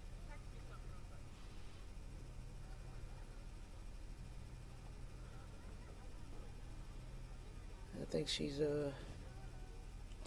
So this gives Probably both teams okay. a minute to regroup, and if you look at the dynamics here, obviously Beantown's concerned about their player. Glendale's gathered and organizing. Yeah, that is interesting to see. One team's a little bit scattered. Now's the time to kind of pull it in, and now it looks like Beantown's taking advantage of this time, corralling their women. Yeah, their captain, Mel Denham, pulled them together there. And Yeah, we're thankful that that's just a cramp. you know, Phaedra, I back speaking here. The new cadence. I mean, obviously they've been playing with the new scrummaging cadence, and now the cadence is very static. It seems to me, from an outside observer, they touch, they bind, they engage, and then the referee decides when they're going to have the ball in. And it's interesting with two powerful teams like that, how that changes things. I wonder, at this point in the game, I wondered all throughout the game. Static ball, he said, now you can put it in. How much that influences those players wearing numbers 1 through 8. Oh, Right, that changes everything, like you said. So it definitely neutralizes to some degree the playing field when it comes to the scrum. And Beantown has been just over the years notorious for their scrums, their mauls, their set pieces, and so it's certainly, I think, been a factor. This game, it just makes for. Here we go. I wonder too, with the static scrum, I know they're expending a lot of energy, but is it as much energy? Because I see a lot of the Type 5 players a little more active out in the field, and that may be due to the new athleticism, but I wonder if it's also energy that they can't spend on the scrums that they're now spending elsewhere. Right.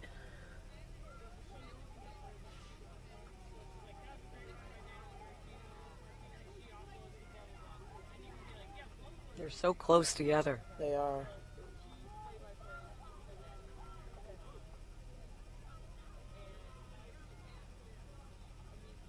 It's a nice hook. Yeah, very nice.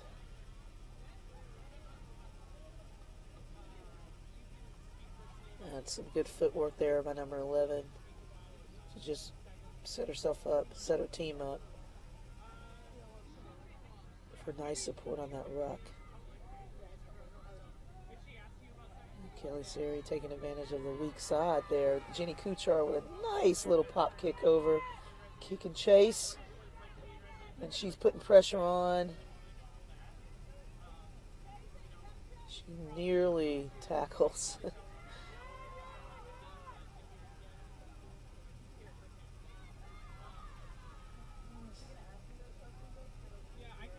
All right, Beantown finds some space.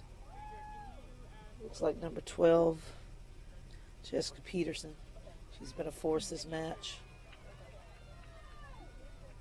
And they're just playing. They're just going for it at this point.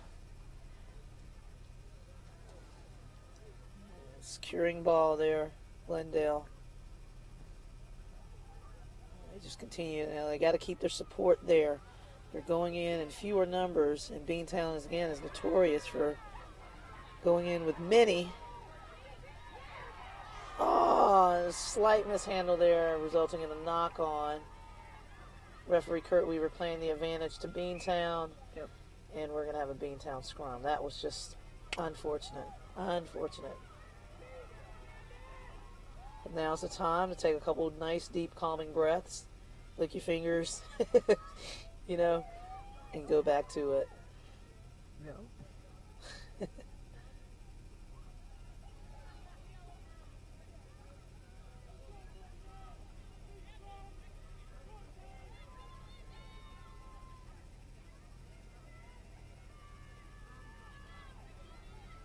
And the time left in this match has to be in the single digits. I'm just...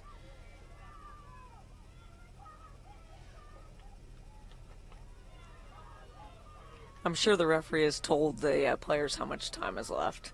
I wish he'd tell us. Yeah.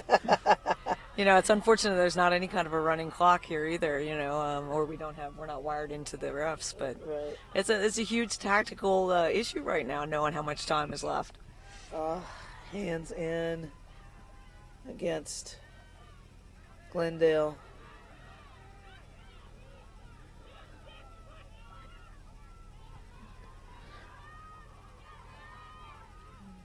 Beantown coming in with the numbers. Committing 3 and 4 people to the ruck still. We're in the last few minutes of a match. It's just amazing to see the level of commitment by this Beantown pack to secure ball. I'm overly impressed.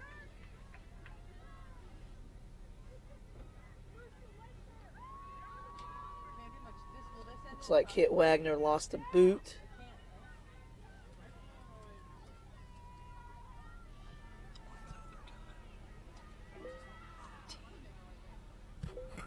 What's the overtime law?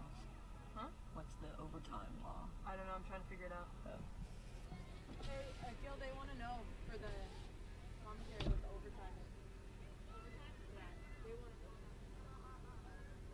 I'm sorry. I didn't hear that.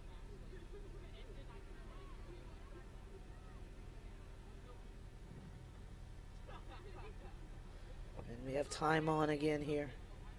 Beantown scrum. Last put in was stolen. Yeah, we're down to the last couple minutes, and if we can get a clarification from the referees, we'll let you know what the overtime policy is in case that's where we have to go.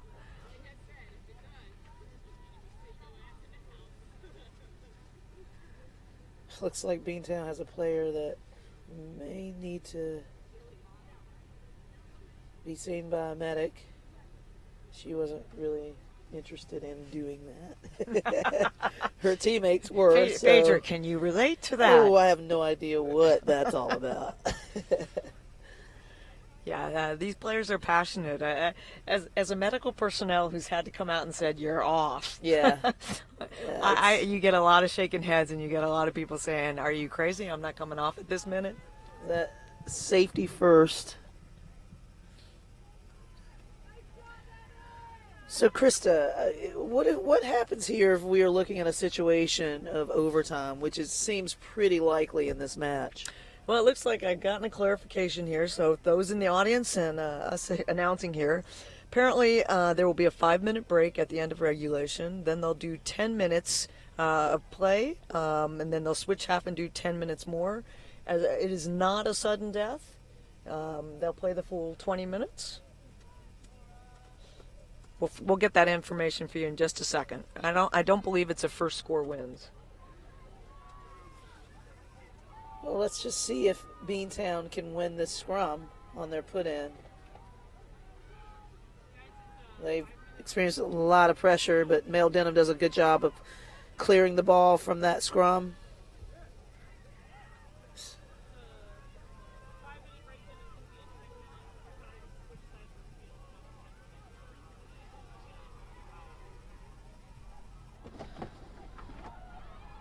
And Beantown again just showing up in numbers on these rucks. It's no contest for this Glendale Raptors team. Or do they go to 420?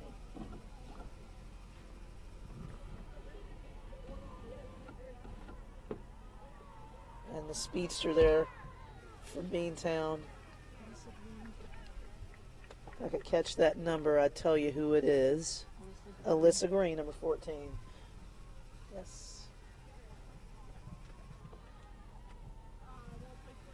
And Glendale managing to turn that ball over. Nice punch there at a forward pack. All right.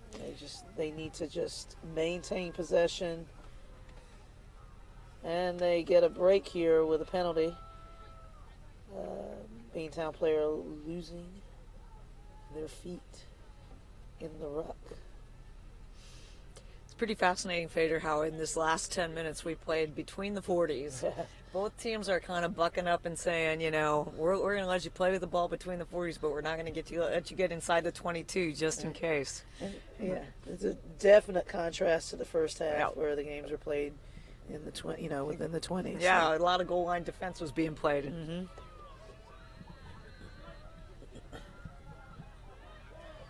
And Glendale, showing the drive, but just not the discipline to maintain possession.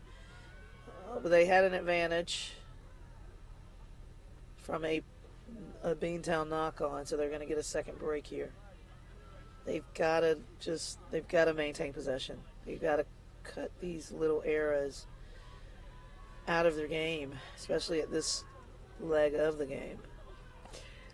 It's making that drop kick attempt by Kelly Siri, who honestly, in the times I've seen her try them, she's probably made 8 out of 10. Right.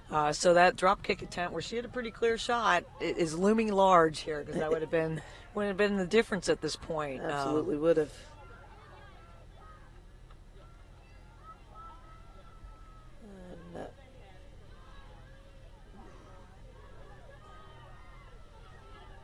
That's a life-saving catch there by number 6, Joanna Kalinsky. Having an outstanding game here today, wearing the number 6 jersey. And that's a big breakthrough there by Katie Janus. And Glendale puts it down. Now, I can't tell you who put it down for Glendale, but they got 5 points on the board, take the lead for the first time today. That was tremendous tenacity by the offense there.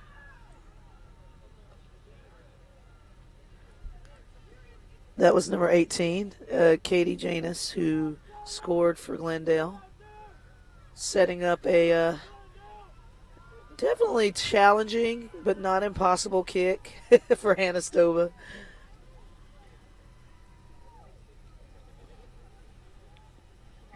And we have to be close to regulation time. Yeah.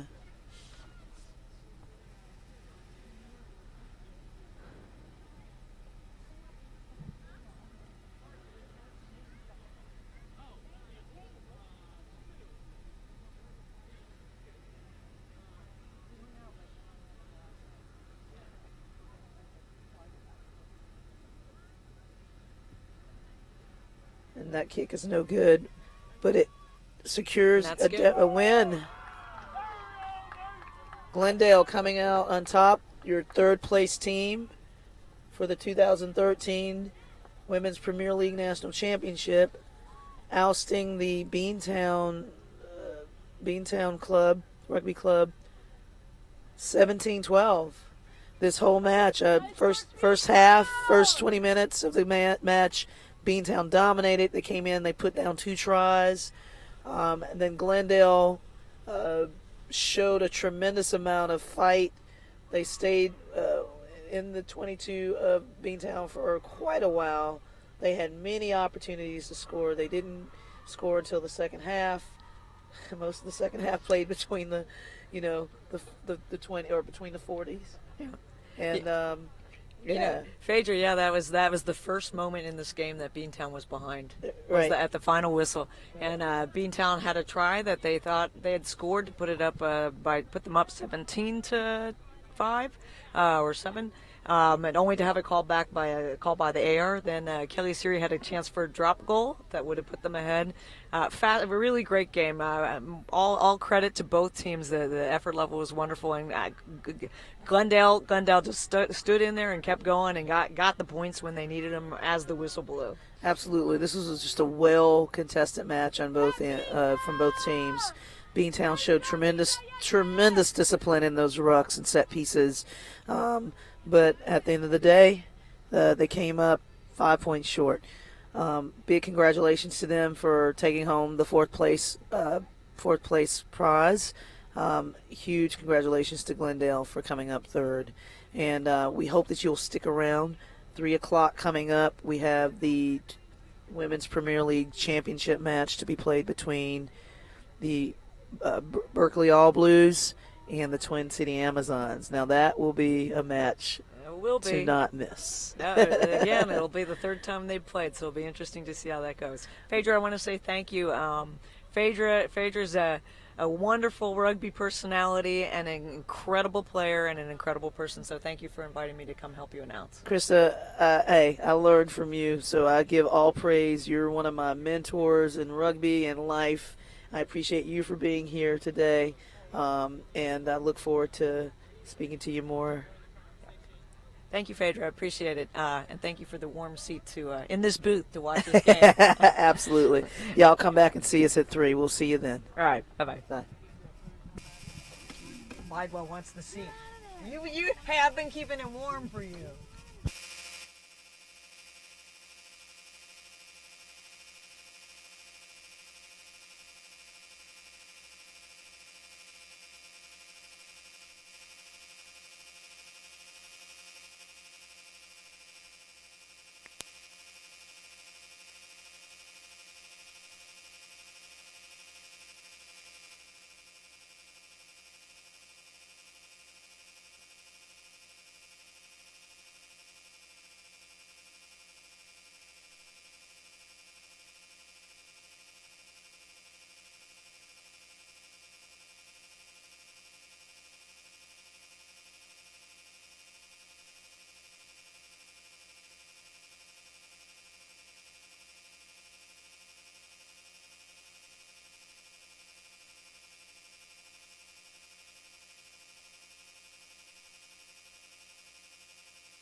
Okay.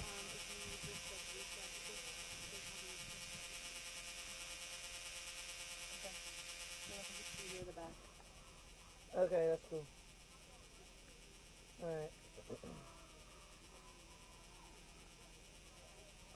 Amazon. Versus.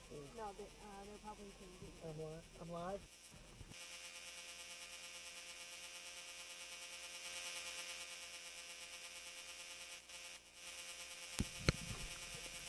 We want to welcome everyone back to our 2013 Women's Premier League final, showcasing the Twin City Amazons against our reigning champions, the Berkeley All Blues. I am Phaedra Knight. I am joined here today in Cherry Hill, New Jersey, by the one and only Emily Bidewell.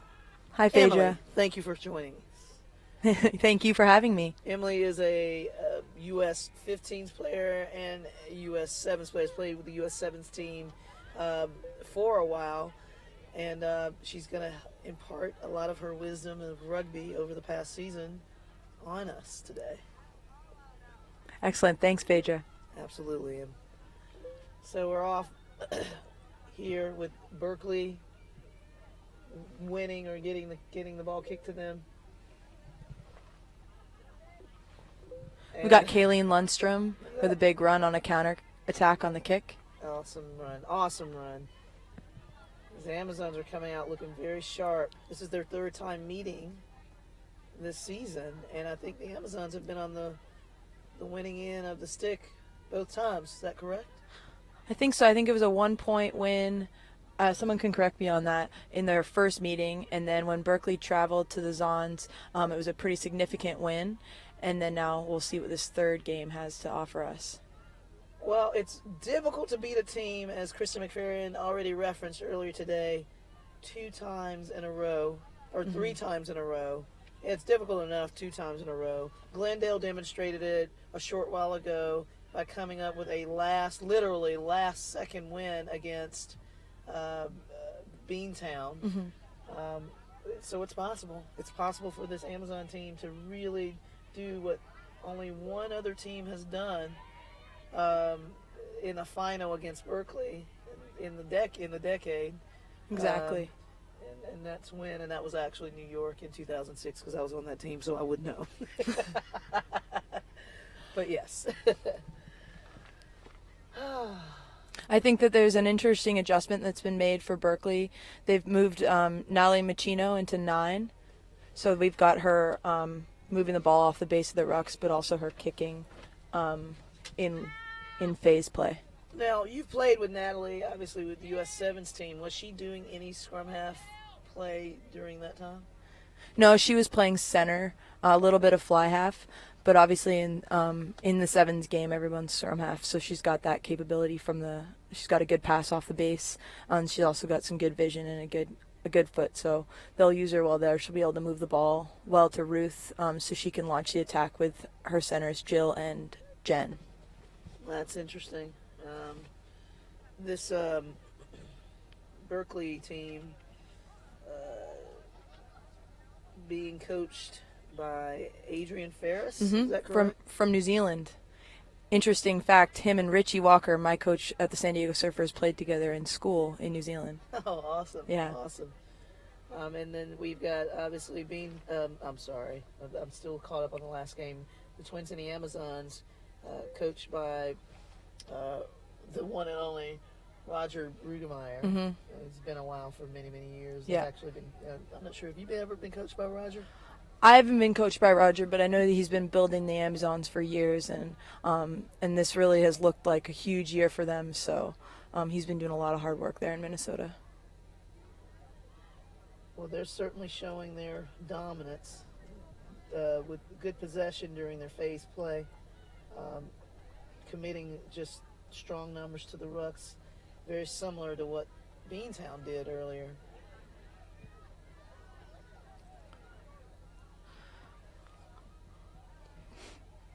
Berkeley's using their foot quite a bit to pressure from 9, but also from fullback and from Ruth at 10. This game is being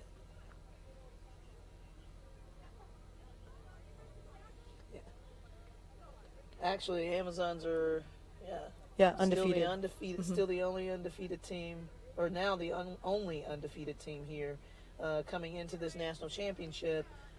Glendale and Amazons were the two sole undefeated teams, if you will. We'll see if they can maintain that record. It will put some hardware around their necks today if they can. Something I don't think they've ever won a national championship. I don't think so. I think they spent the last 3.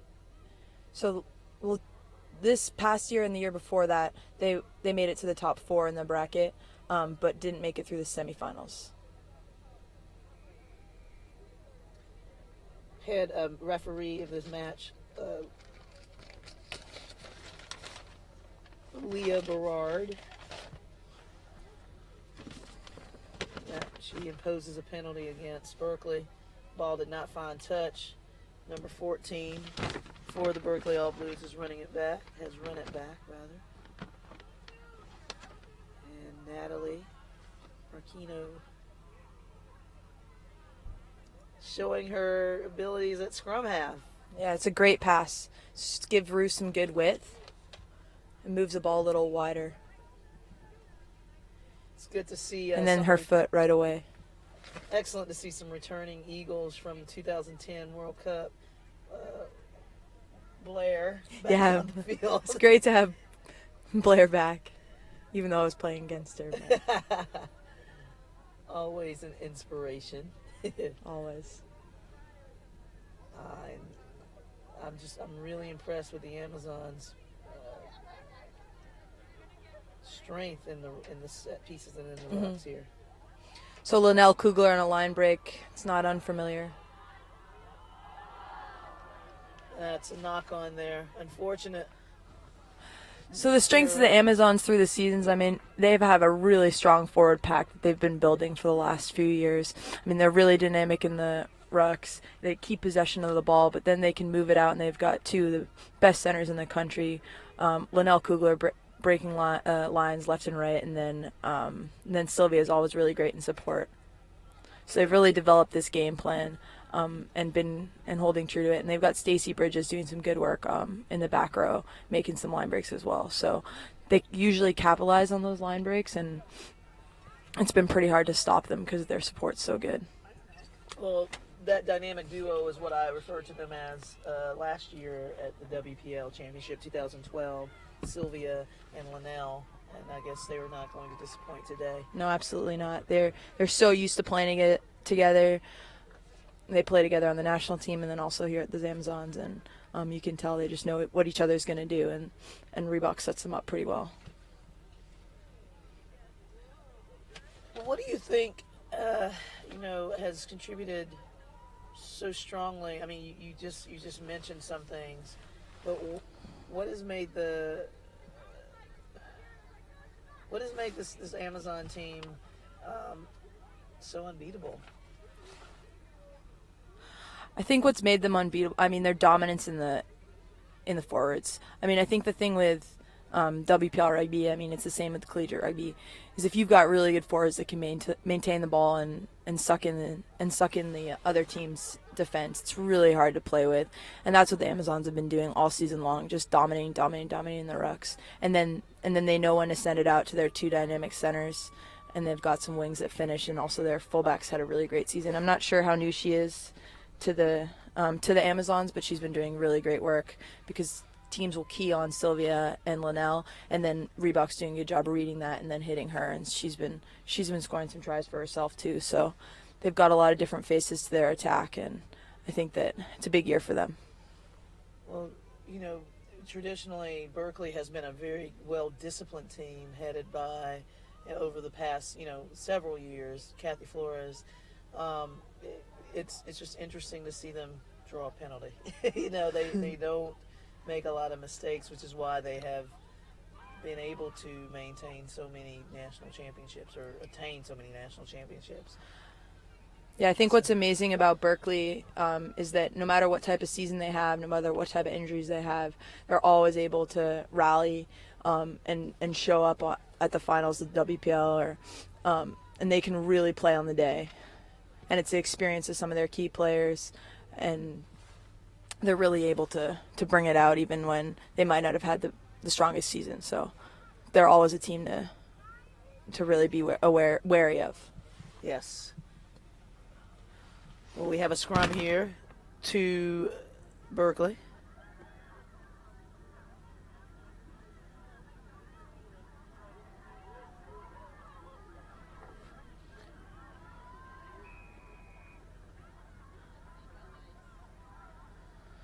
Tell us all what you think. Who do you think is going to win this match? And give us your predictions on Twitter.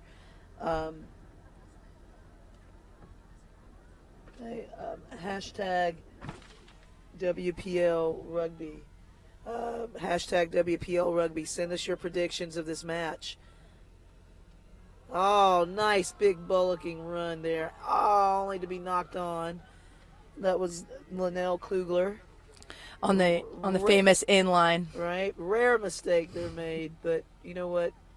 She puts her team into tremendously awesome territory. They have a strong pack. Faye, what's your score prediction? That's a good question. I predict. I won't be able to give you an exact score, but I think that's okay. The score will be held to under 20 points, and I'm going to go with the Amazons. All right. I think we may have an upset today. Upset in terms of previous championships. Mm-hmm.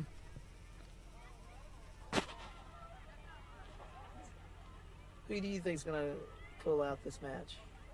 I've been thinking about that for a couple weeks now.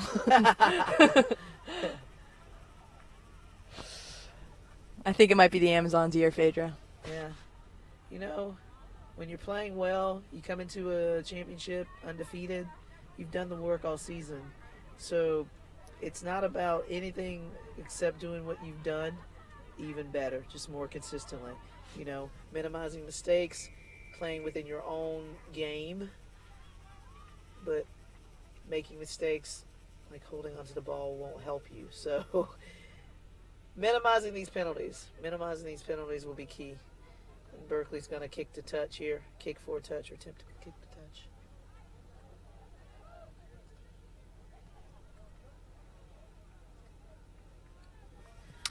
Now there are a number of players that are out there on the field who have either gone through the ranks of the Eagles pool or are currently in the top 55 player pool.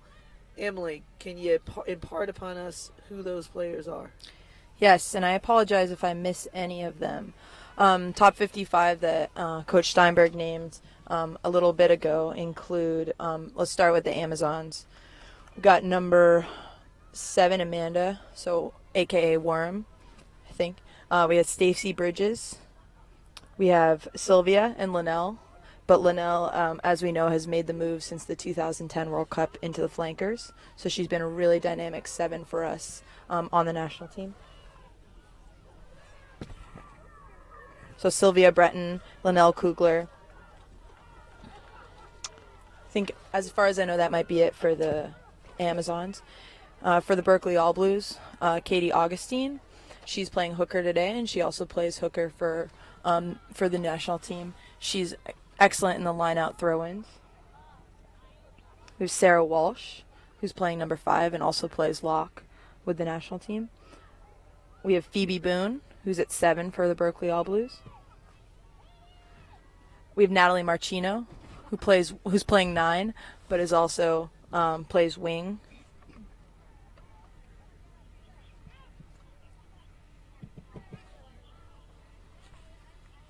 Follow us on USA Rugby. We'll tweet the links for those 55 players, so make sure you catch it on Twitter. I wanted to also mention, Emily, former Eagles that have gone through the ranks. Christina Nesberg wearing the number 6 jersey. I'm very happy to see her out there. And, of course, as I previously mentioned, Miss Blair Passett. That's her new, we know her as Blair G. Grofsema. Yeah. But with her newly found married name, we'll refer to her as just Blair. Like Cher. Like Cher. Much like Cher. Girl with incredible personality. And then obviously you mentioned Natalie, but Natalie is a veteran to the U.S. team.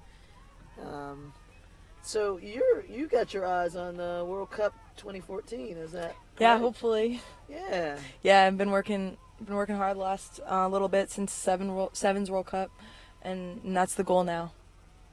Well, look, you'll get there. Just take it one day at a time. With the way you played today, the way you've led your team all season, there's no doubt about it. So, Thank you, Faye. absolutely.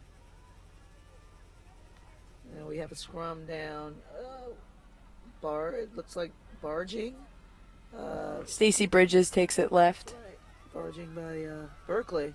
The Amazons are putting Oh, it's a on the knock on. pressure, but they keep making these handling errors, which are really costing them inside the 22. Knock on. That's just a matter of nerves. Nerves, you got to just kind of regroup, get your composure, and slow it down a bit.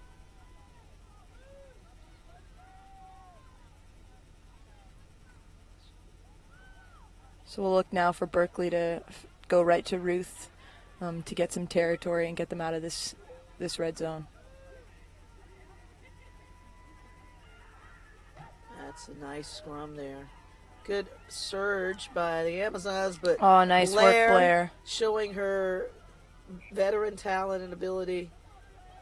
Then we have a handling error there and gives another opportunity to the Amazons. Yeah, I think we Hopefully have their nerves have settled and they'll take advantage of this. a forward pass there, I think, from Blair to her wing. She kind of bailed her team out of a little hot water with that pick that only a veteran player would really know.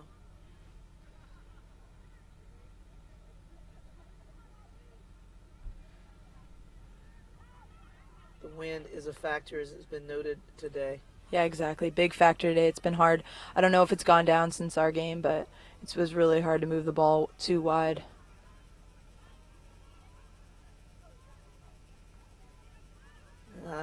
Berkeley All Blues right there to poach that ball, and they turn it over quickly.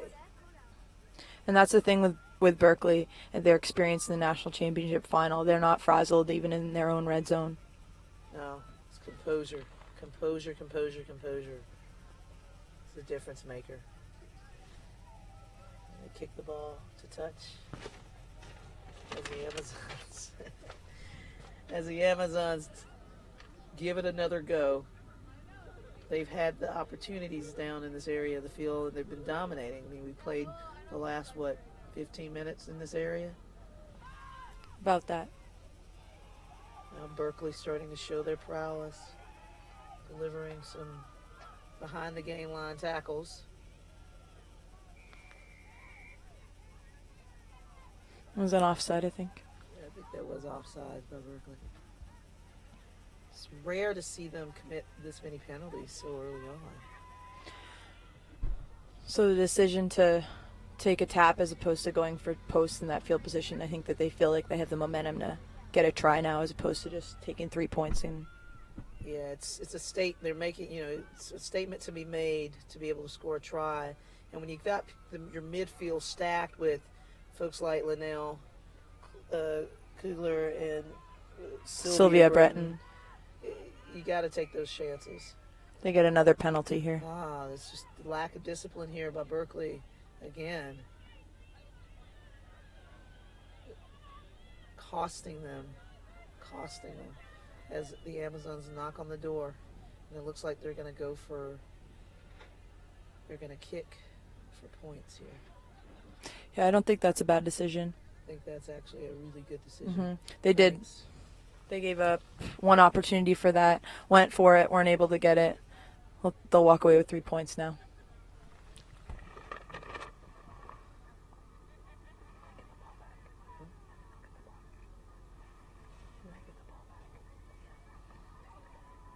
And that kick was good. So it puts Zons on the scoreboard 3-0. And now they're getting ready to get the ball back.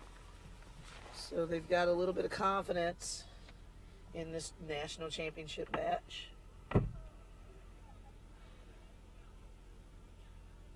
Berkeley probably not even phased at this point. No, I think that's the thing with Berkeley. In all the games I've seen them play, they never, if they get down, they get in deficit behind. They always know that they can work their way back, and that's something they've always been able to do.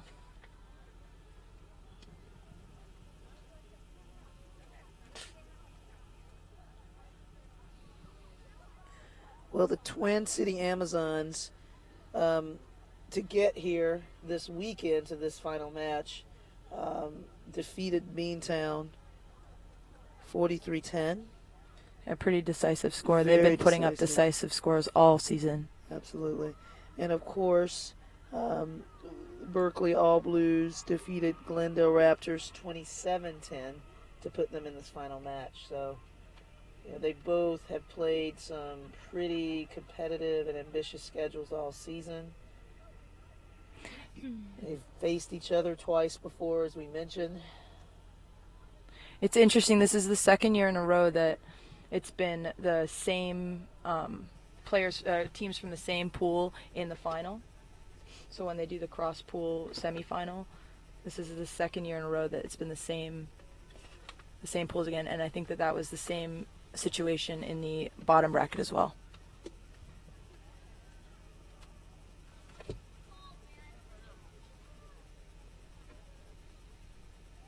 it's a pretty good scrum. It looks like Blair G picks it off the base, maintains possession.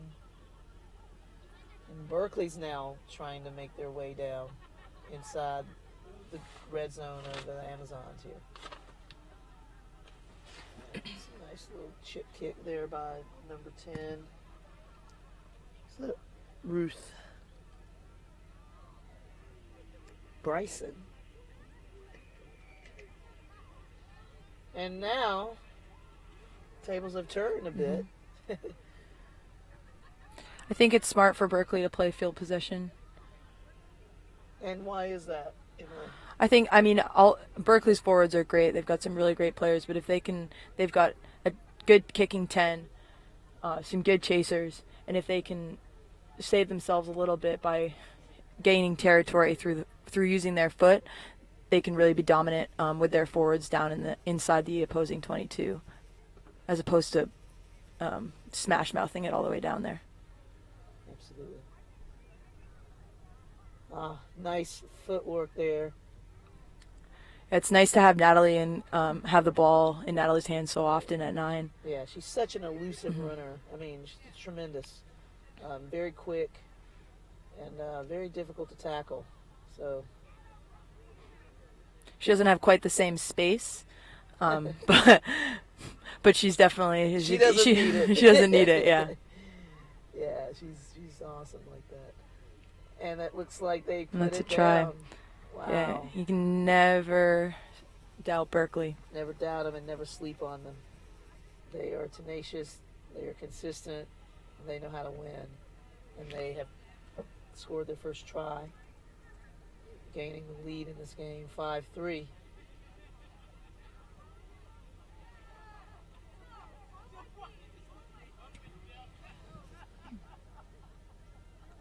I think we've got an injury here for Berkeley.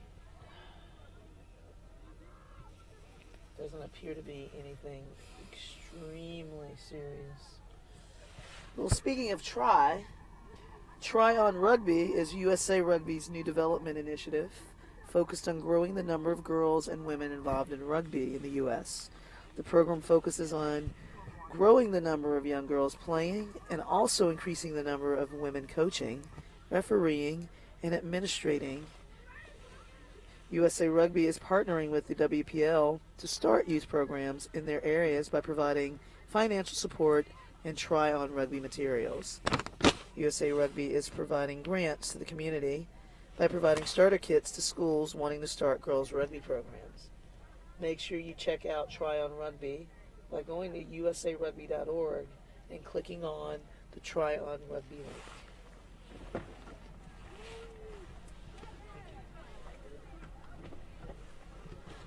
And that kick is good, and it extends the lead to 7, Berkeley 3, Amazons. I really think this is going to be an 8-minute game, Faye. Oh, yeah. If not more. It could turn into an all-day thing.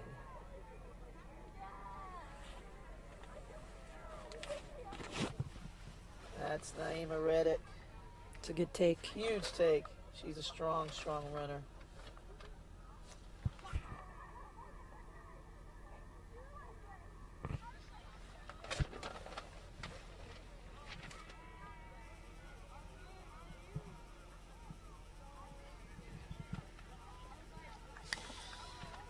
So, Emily, Yes, Faye. residency in the Sevens program. Tell us all a little bit of what that experience was like, or has been like for you. I mean, I have to say that was probably one of the best experiences of my rugby career. It's just, I mean, it's such an honor to be able to go to the Olympic Training Center every day and train with your team and working towards a World Cup, and then now the girls are working towards the Olympics. So I think that it was an unbelievable experience, and I valued every single day. That's awesome. That's awesome. It's just it's like you say, it's kind of a dream come true just to get the experience. You know, You're literally living the dream. Yeah. And to be a part of that, you're a huge part of that team. You know, regardless, you're a huge part. You will always be a huge part of that team. You've helped cultivate that team to what it is, what it will be. So it's good stuff. It's great. You should Thanks, feel babe. honored and proud to have been a part of that. It's great. Excellent. Looks like we have a minute for blood.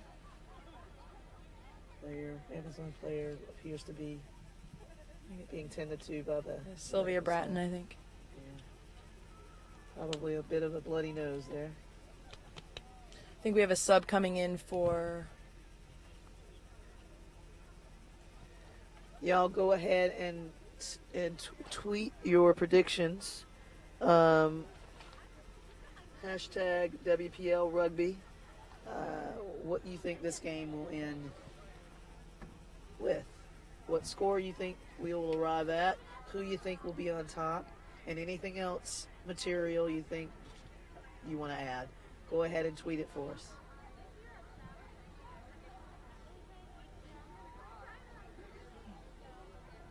And that's Amazon scrum.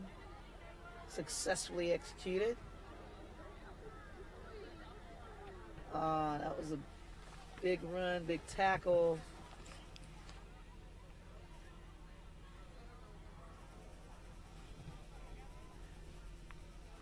And the Amazons are continuing their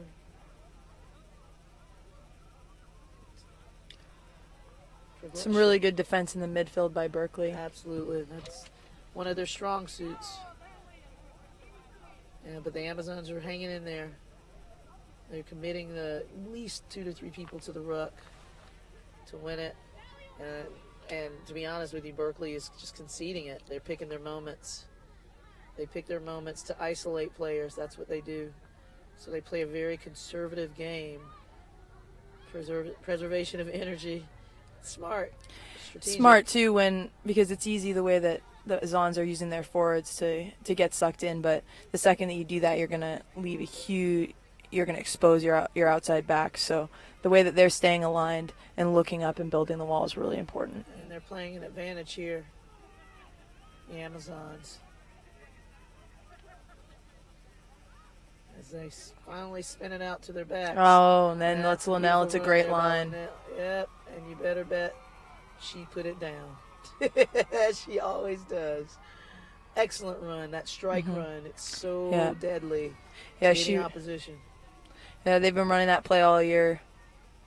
And Linnell on that inline is pretty deadly. She's able to pick her spot and get full speed, and good ball from Reebok and puts her in the try zone. Well, the Amazons with that try put themselves back in commanding with a pretty commanding lead.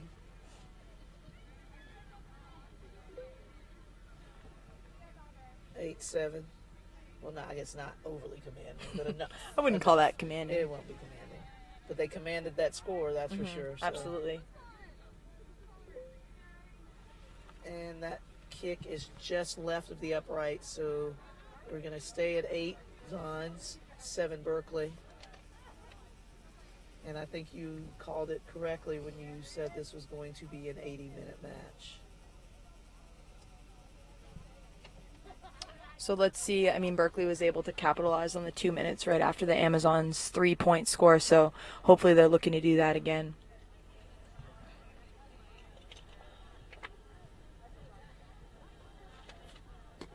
As you know, the most vulnerable time to score or be scored on is off of a kickoff, and so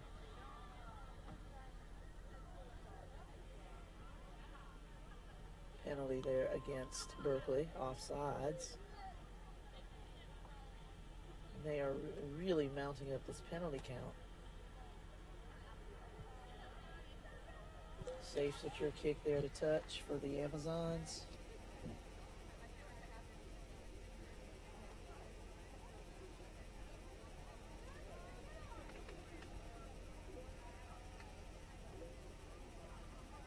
What player, Emily, has strikes you as being on either squad or on both squads? Which player is going to have them or has had the most profound effect on their team all season long? I mean, I think that Linnell Kugler is undeniable.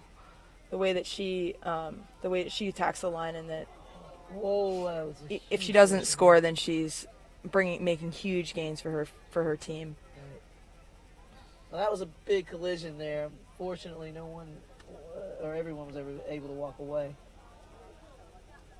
And then what about the Berkeley All Blues? Who do you think's got that edge? Who's had that edge all season?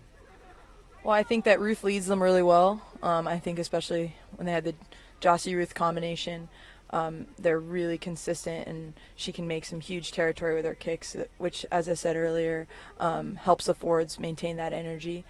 We have Jen Seaver, who's playing number 13. She's right out of Cal Berkeley, I think, and she is a great young player who has really stepped into that role at outside center, and I think she scored 3 tries against Glendale, which was huge to securing her team's win. So she's a pretty exciting young player to watch. I think she's only about 22. Well, that's lots of potential, lots of years of rugby to And go. a big impact as a young player this season. It's amazing. Well, the Amazons, a team known for, notorious for their forwards. Trying to run their way out of this kind of yellowish red zone area. Yeah, I think that, the Amazons don't have quite the foot that Berkeley does, so they'll use their forwards to smash it up until they can have field position and move it to Linnell and Sylvia. They're doing a great job of drawing penalties from this Berkeley club.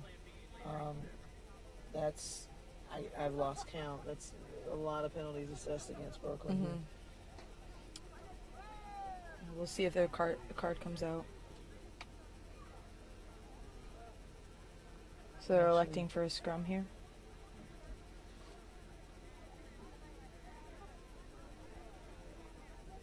That's a smart decision, with the wind being a force in the middle of the field, and with a pack, as strong as the Amazons.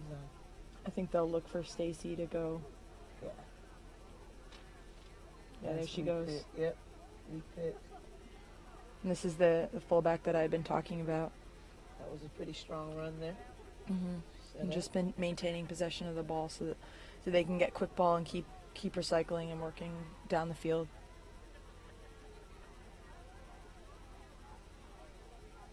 Doing an excellent job maintaining possession.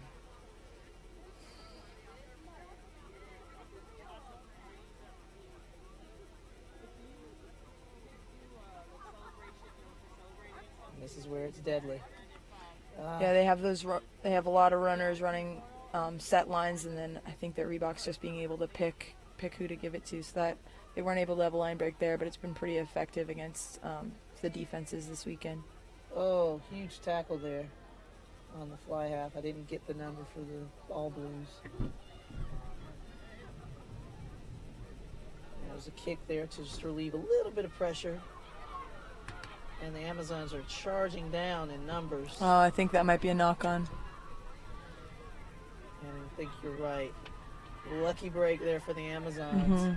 That was a great They had kick. Yeah, this is Who kicked that, spectacular field Phaedra? position for them. Not sure who kicked the what. who kicked that.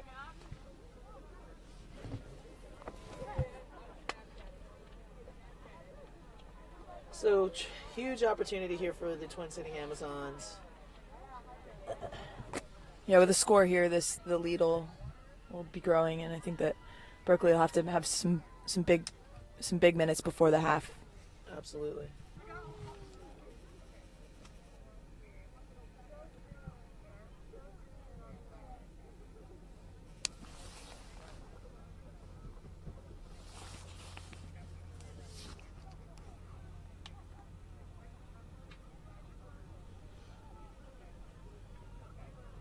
Nice little flip out from the 8.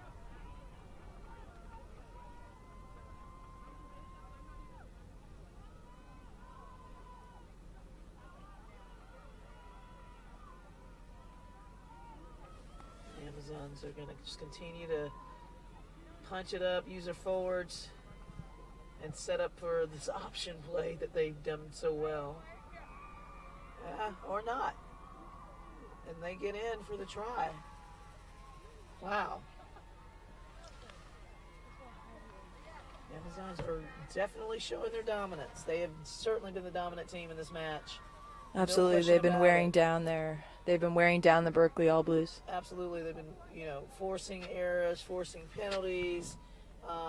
It's been really impressive to see. And they're putting themselves now in a place where they're, as we know, Berkeley can rise to the occasion in the second half, but they're doing everything they need to do in this first half to put themselves in a comfortable place coming back for the last 40 minutes of the match. Absolutely.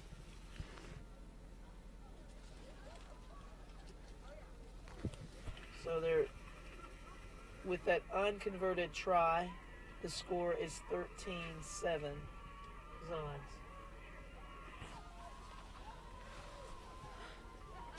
So still another try from Berkeley here puts them in the lead before halftime. I can't imagine there's a lot more than 10 minutes remaining in this first half.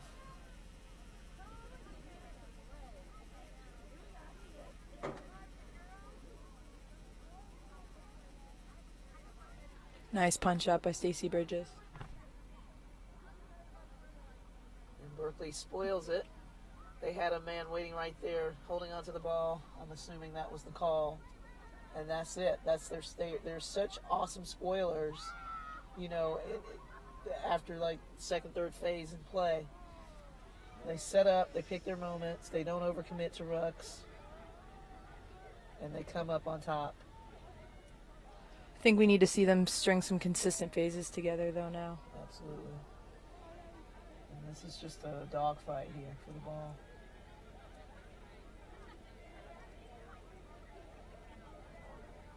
But Berkeley's won it. Yeah. They secure it. Oh, it's a great line by Jill. Excellent line. Couldn't quite get away, but gets the ball moving forward.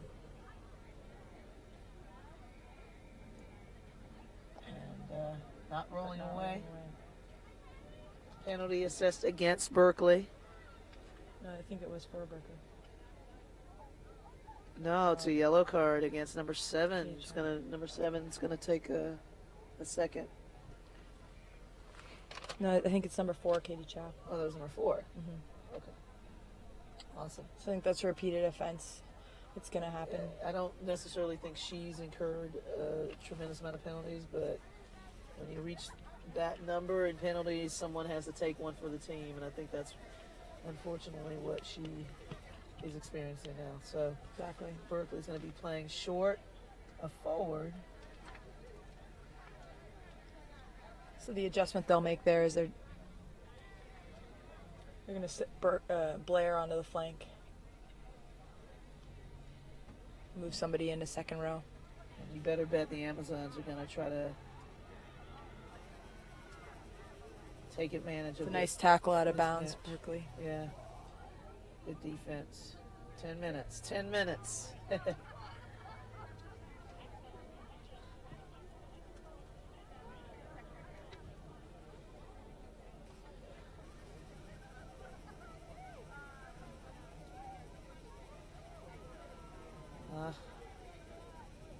Was that Amazon knock on?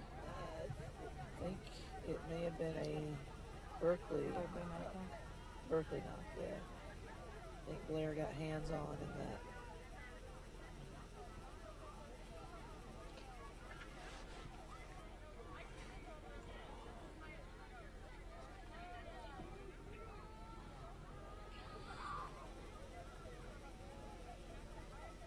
It's definitely a long 10 minutes in the sin bin when your team's just holding on. Oh, yeah. I had that problem on Friday. I think we've all been there. Once or twice. 3 times, some of us 4. Yeah. I'm getting up there. Yeah. It happens. All right. So we're just essentially moving from the right side of the field to the left. They're going to bring their forwards a couple times on this to this left side. Yeah, and that was just a forward pass there.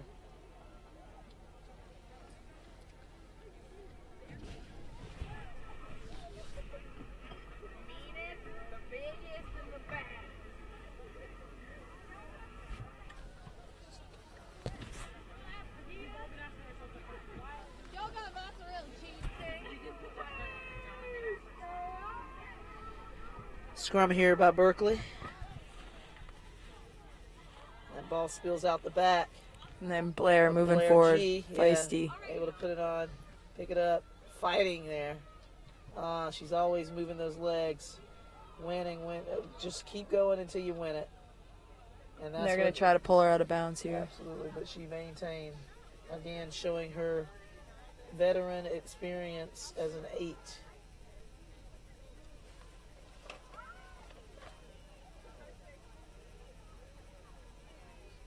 That's Sarah Walsh with the pick. Nice strong run there. Oh, And they turn it over. yeah. Pass. Somebody just grabbed scrum half's arm on the pass. Interception, yeah. Pass intercepted, and the Zons are a little bit of a miscommunication. Looked like forwards were in the way there. The outlet pass, they maintain possession. Let's see if they can move it up the field. And that's a knock forward.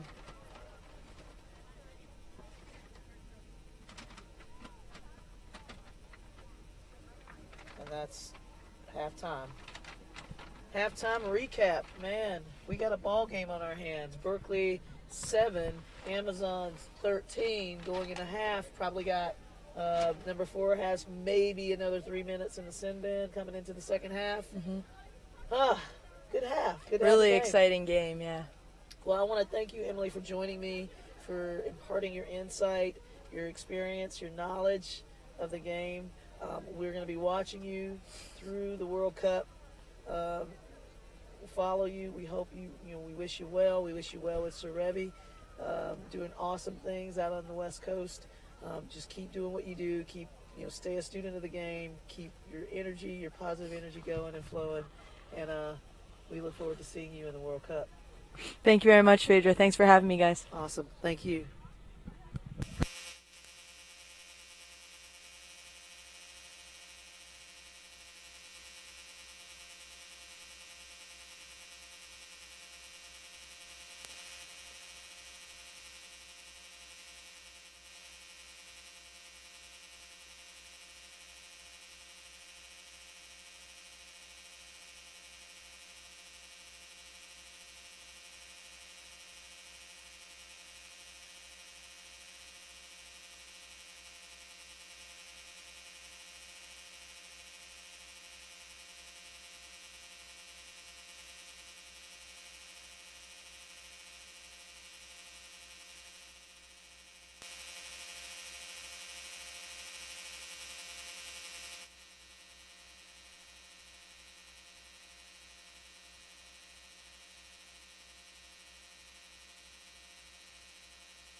Okay, no worries.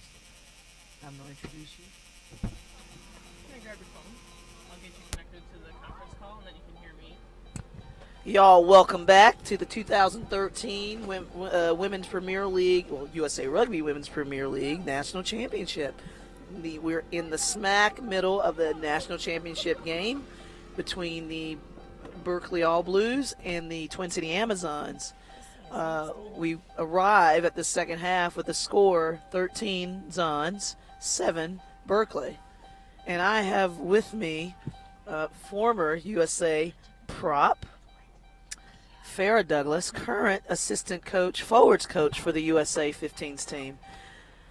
Farrah, welcome. I am so stoked that you're here. Yes, ma'am, the mic is on. It is hot and ready for you to talk. Talk to us. How you doing? I'm good. I'm doing good. Good, good.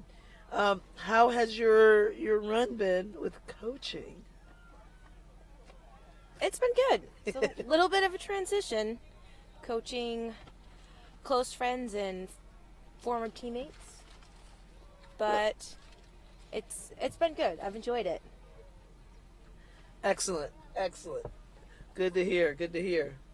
What's your impression of this of this match so far? It's very physical. Very physical. Indeed, it is a very physical match, and as we see Berkeley being assessed yet another penalty, this is just, I am not used to seeing this Berkeley squad so highly penalized. I've never witnessed that, and it's a little, I don't know, it's a little scary. What do you think?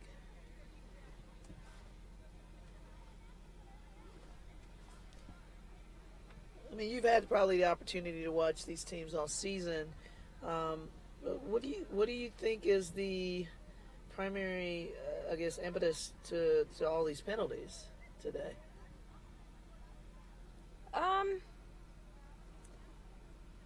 I think maybe some of it just has to do with like the drive to win this game. Berkeley comes onto it with a history of winning nationals, a lot of pedigree. Amazons have been here before, walked away without being able to seal the deal. And you've got two very, very talented teams that want to play fast and physical. So I think that the breakdown where a lot of these penalties are happening, they're just really getting each other's faces and trying to force the error. Well, you can see Amazons are getting all in the faces of Berkeley. Lionel Kugler with a huge run down the right side of the field, setting up the third try, or actually, was that the second or third try? Second try of the day, third try of the day, furthering this lead. What do you think? Who do you think is going to walk away with hardware? I guess both teams will technically, but who's going to walk away with the big trophy? I think that's a good question.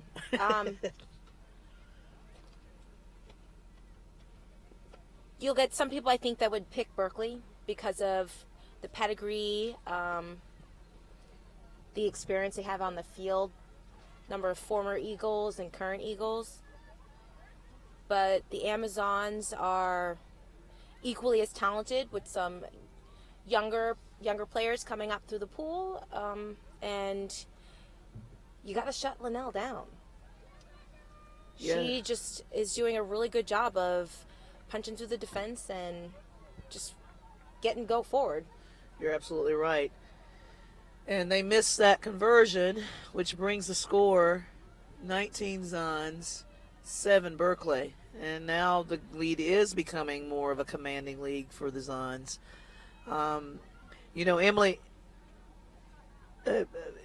Emily Bidwell shared her pick earlier, and I think she sided with me in picking the Amazons as well. We want to hear from all of you out there who are watching. Tweet us your results using hashtag WPL Rugby. Tell us what you think. Tell us who you think is going to come out on top. Also, tweet us who you think is the player of the tournament. Well, of the championship. This is by far much more than a tournament. So let us know who you think. Is it Lionel Kugler? Who do you think will be named the man of the weekend this weekend, or the woman of the weekend, that is? So tell us a little bit about what's going on with the U.S. team and the forwards and this journey to Paris in 2014. Well, we are continuing to work on set pieces, making the adjustments with the new scrum cadence.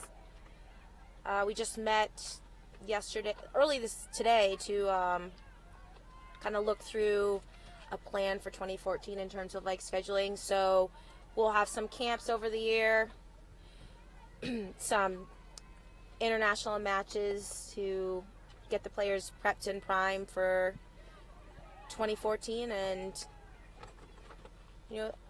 goal is for the final 2014. And we have a great opportunity. We'll be playing Kazakhstan again, Ireland, and I don't think that the U.S. has faced New Zealand since Churchill in 2004. So I think we have a really exciting opportunity to test what our athletes are capable of against a real powerhouse. I agree. I think that we stand a really good chance of taking it to them. Well, I think I agree with you. We do have we do stand a very good chance. It's interesting to see that we're, like you said, sized up against Kazakhstan, who we in the previous game have defeated. Ireland, last World Cup we came away with a split, but a very decisive second win. Indeed. And so hey, it seems like Coach Steinberg and the staff have put together kind of a world-class, holistic approach to managing this squad, and I think that will just serve the team very well in how they perform. Now, if you take a look on the field right now, the Amazons just marched the Berkeley pack back about 6 meters running. That's the kind of tenacity that the U.S. team will definitely need to demonstrate, and I think have all the capability of demonstrating in 2014. So looking forward to it. Likewise. Now we have a penalty there assessed against the Twin City Amazons in their red zone, and that was a really hard collision with Blair Hassett colliding with an Amazon player. So we're going to take a minute here. We have a advantage or scrum to the Amazons when we come back. We hope she's okay.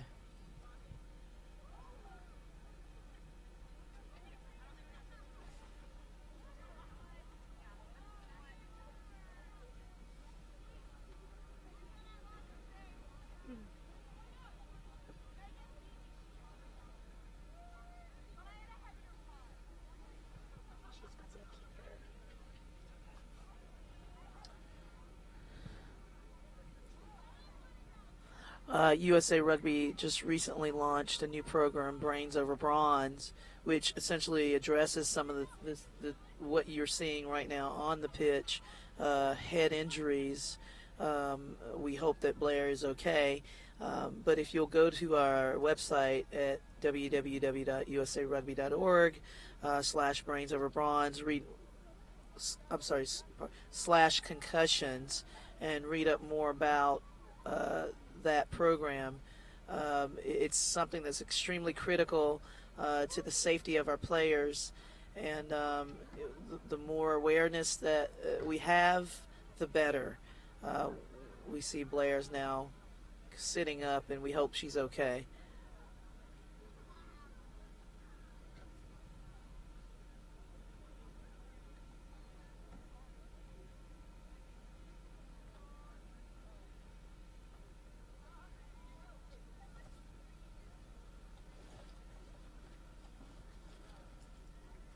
So USA Rugby has apparently adopted the IRB's policy to bring a player off of the field to be assessed after a head injury. I'm assuming that maybe that wasn't a head injury or something that was deemed severe enough to bring Blair off, but she seems to be fine, back on her feet.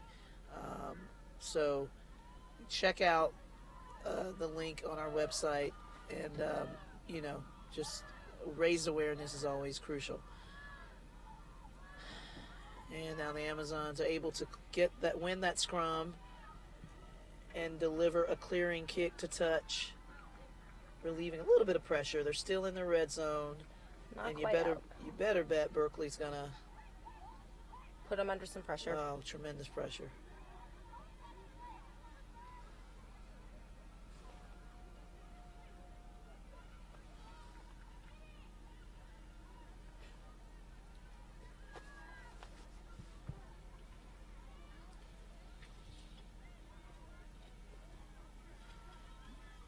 And Amazon's just showing their power, their dominance, but they can't keep their feet in that ruck, and so Berkeley comes away with the penalty, take the quick tap, and they're just trying to get some momentum going as the minutes creep away in this match.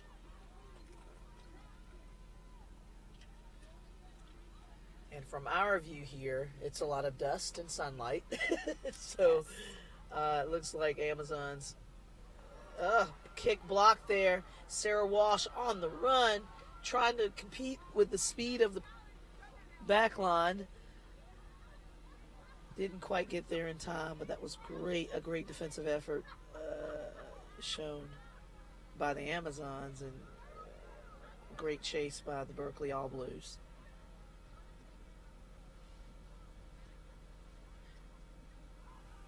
And it looks like we're going to set up in a 22 dropout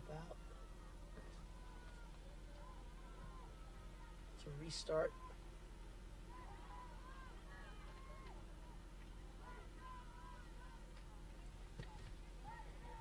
Can't hear you. Can't hear you.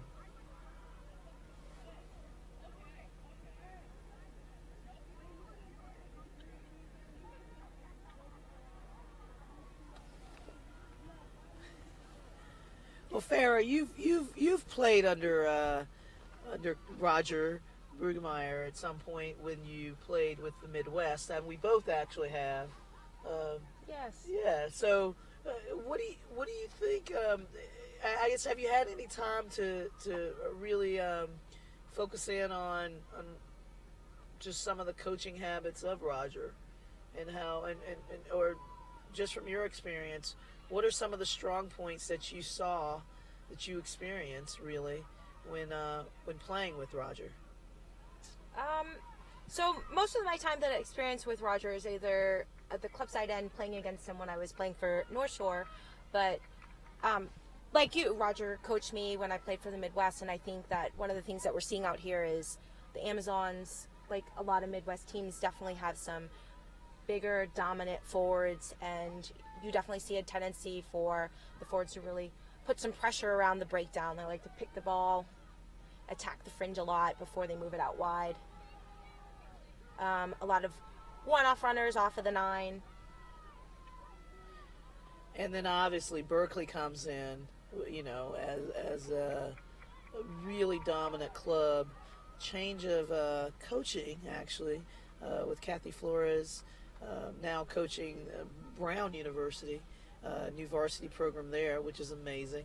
But with this new, I guess, head coach for Berkeley, are you seeing any differences in the style of play, particularly among the forwards, than what you've seen in previous national championships? I'm not really sure. I definitely think that we see the Berkeley forwards being a little bit more power than I think in the past. We've seen a little bit more finesse from them. They are definitely putting a lot of pressure at the breakdown, counter-rucking. Their back row is definitely looking to fish and pull that ball over for the poach. And traditionally, their backs are quick on their feet, and they like to get the ball out wide to the wings. Well, I agree, and I guess it must be that Kiwi influence that Adrian Ferris is imparting upon That wide game. this exactly. We saw that last night against the U.S. with the Maori All Blacks. Absolutely. They play a very, very wide game because they're so skillful, and they can. They did, but I think the Maoris might have had some handling errors last Yeah, night. they had a number of but they still handling tried to errors. get it wide. Still, yeah. Yeah. Which is an interesting thing. I think you see that out here that, the All Blues are playing without their 9 with Natalie stepping up from, I think she was playing 13 on Friday, and usually she's a back 3 player, but having that background, going to the World Cup for sevens and being in residency, I think she's done a really good job of stepping up into that 9 role, but that you wonder how much does that change the pattern that Berkeley's playing with, and they seem to be sticking a little bit to the structure that we saw on Friday. So there's some discipline there, which is nice. Absolutely. So we got Amazons here trying to make their way back down the field. With some forward pick and go. Yep, that's what they do. And they're still showing some really good numbers in these rucks to preserve possession. That was a big hit there. But Linnell Klugler manages to keep her feet and advance. And they're just getting pick after pick, just wearing down the defense of this Berkeley All Blues club. There's a lot of patience in the forwards. Absolutely, a lot of Amazons. patience. They're just gonna pick and pick and pick until that opportunity opens, and then move the ball. It's working for them. It's a very similar game plan that Beantown implemented. Just committing the numbers to the rucks, committing enough numbers to the rucks to win it. But as you see, Berkeley does a tremendous job of spoiling, after multiple phase play. I'd like to apologize for my voice today. I had a wedding on Friday night, and then obviously after last night's Maori game, I lost it. So, speaking easy is the way.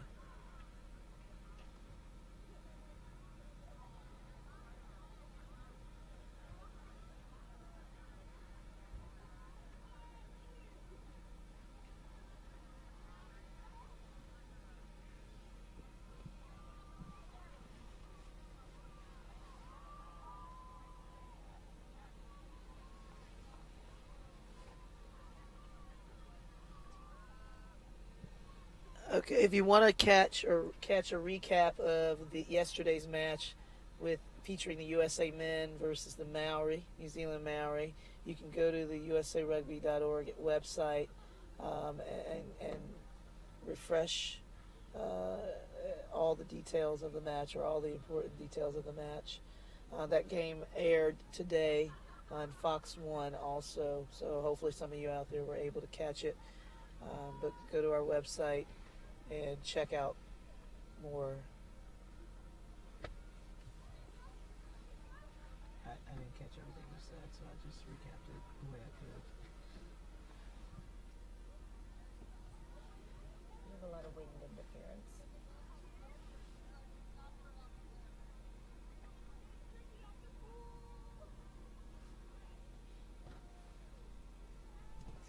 I didn't catch that. I don't think she did either. Can you repeat?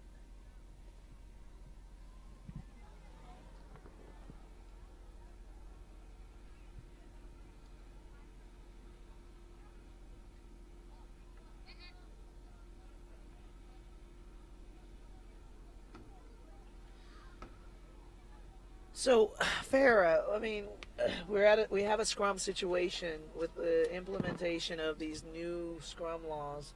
What are you seeing? What are the differentiating factors between these two scrums? What makes the Amazon so powerful, and what makes Berkeley so effective? Especially with like I said, the implementation of the new laws. Well, I think in the scrums right now, there's a little kind of give and take going back and forth about who's coming out on top with the put in. But in general, with the new cadence, I think that you're finding sometimes there's a little bit of a defensive edge to the scrum, which is something that we, Nations Cup, we're trying to work ourselves through with the ref using the yes 9 call for the instruction for the 9 to put the ball in. The defensive scrum is using it as a cue for their drive. I think that the new way that the ref is calling the scrum puts a bigger emphasis on scrum technique and your profile. Whereas I think that as the game has progressed from when you and I first started propping, we're now having to move away from being able to do contact put-ins where you can just hit and just power yourself through it. Now you have to scrum. Right. And we've moved back to when it's important to have a hooker who can strike the ball and get it through the proper channels back to your 8. So I think that potentially one of the things that Berkeley is probably able to do is get that ball back with Katie Augustine having some initial experience back at Nations Cup with this new cadence, brings some international experience at the position of hooker in this match. So I think that Berkeley definitely benefits from that, along with having 3 international forwards behind her with Right. Sarah Walsh, Tina Nesberg, and Blair. Absolutely. It's good to see, I mentioned earlier, it's good to see Blair back out there. It is. And it is. Tina as well, who's Yes. been around for quite some time. She's our decade. Yeah, it's great. It's great. Yeah, love it's it. very nice. I love it. And on the other side of that, you have Anna Brown, who's playing for the Amazons, who I believe spent some time playing club level rugby in England. So I think on that end, she probably brings to that pack a lot of wealth of experience, having scrummed against England, who traditionally for us internationally we've we've had our our hands full. Yeah, we've definitely had our hands full at different times. Absolutely. So I think she brings some knowledge and experience to lead that pack forward. True. So true. This is a big...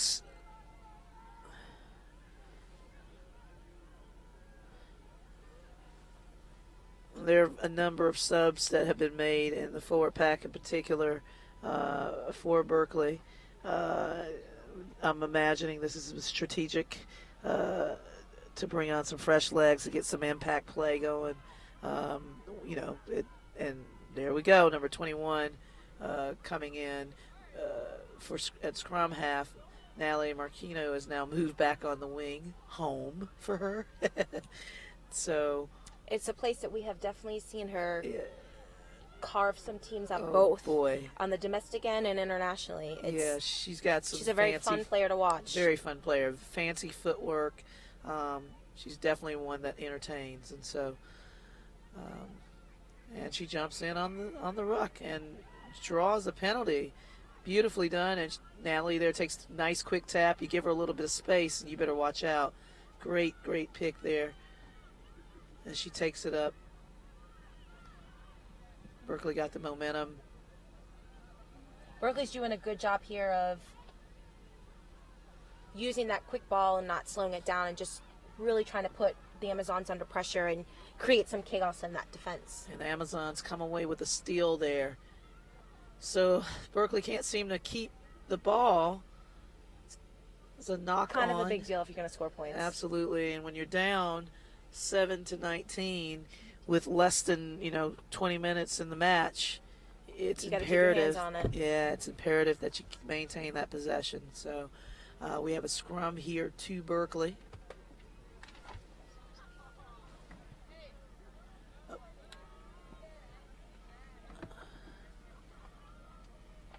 Correction on the score. The score is actually 18 Amazons, 7 Berkeley.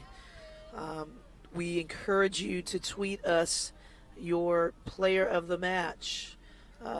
tweet hashtag WPL Rugby and let us know who you think deserves such an honor. And that's a penalty against Amazons, I think offsides. And Berkeley manages to lose possession. I think they knock the ball on. We'll have a scrum to the Amazons. So Berkeley can't catch a break here. They get a break and they make a mistake. This is, again, this is an unlike characteristic of the Berkeley All Blues that I've seen over the years. Yes, I'm going to have to agree with that. So it's Amazons again. They're showing their dominance. They're playing consistent. They're very fit. And it's just proving to be a winning factor for them as we near the closing minutes of this match.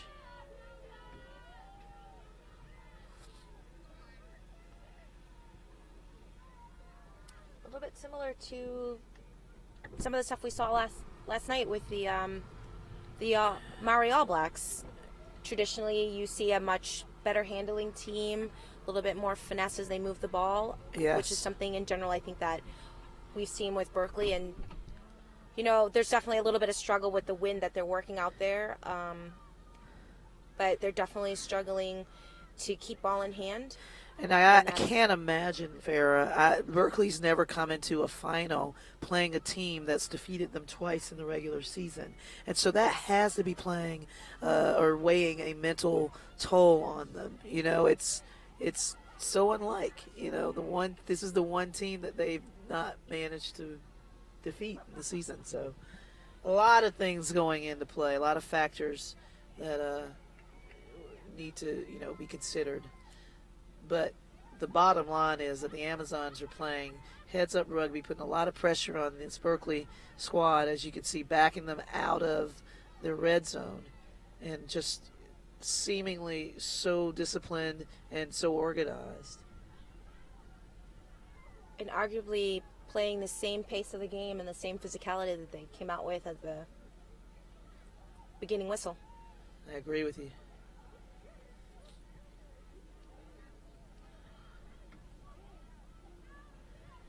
Berkeley's not giving up.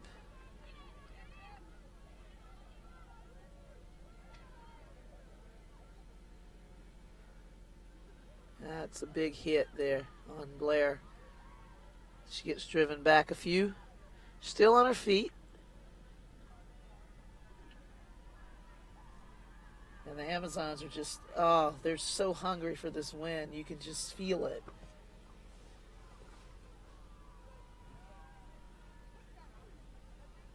They want it bad, and they're gonna push Berkeley right into that try zone. That they are doing, and they pressure out. I think we have a handling error of the ball. Unfortunately, our view is obstructed a bit from the mounds of people on the sidelines, which is awesome. So it looks like we're going to have a line out. Yeah, ball went into touch. I'm assuming it's a line out to the Amazons. So we're going to see Blair and Stacey Bridges go at it again at the top of the line out. Oh, nope. That was a beautiful Front throw to one. The one. Yeah. Nice little zero ball.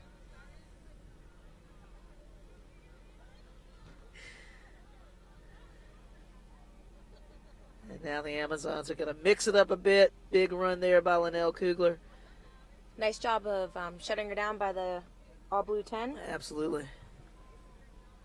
She's definitely a player you got to double tackle to stop her from getting some go forward.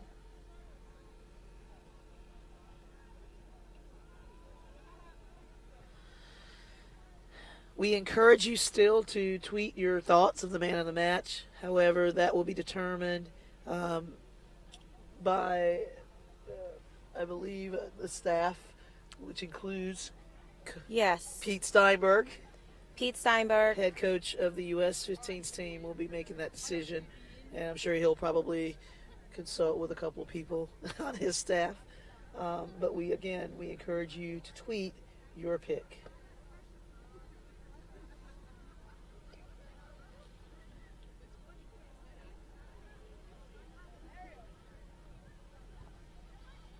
Got it. Who would you pick as your player of the match, Farah? Pressure. Pressure. That's right. That's a hard call. I think Linnell Kugler is definitely a front runner. She has done a good job of, like I said, punching holes and tearing up, and there she goes. This defense. I think Blair has also done a great job on her end. Some quick line-out jumping, some great ball running. Sarah Walsh had some really nice, big defensive tackles. There's still a lot of time in this game. I think there are a lot of people in this match that are in contention for this to be the player of the match. I agree. There's with a lot of talent, a lot of physicality, a lot of go forward, and a lot of strong effort by the players that are out there. So I think for Pete and the staff, it'll be a hard decision. I agree with you. And the names that you mentioned are names that I would actually have folks that I would pick as forerunners for being selected woman in the match. Linnell obviously showing, as usual, her strong running ability and innate just quality of hitting those remarkable lines, penetrating lines to set her offense up, to stay on the forefoot. Blair done a wonderful job, as you said, of just playing solid defense, making some crucial picks at the back of that scrum. But we'll see. We will see. We got a big scrum here. Penalty assessed against Berkeley, and it looks like Amazons are knocking on the door again. They are hungry to secure their first national championship.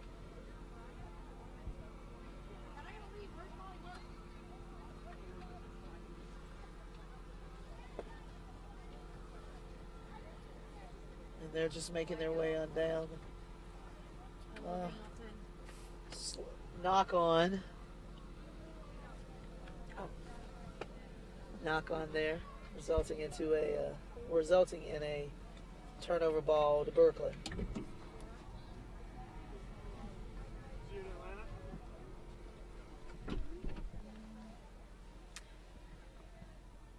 My view is a little bit obstructed with fans on the sideline right now. Yeah, we've been struggling with that one all day. That's pressure on by the Zons, and they come away with that scrum. Wow, impressive.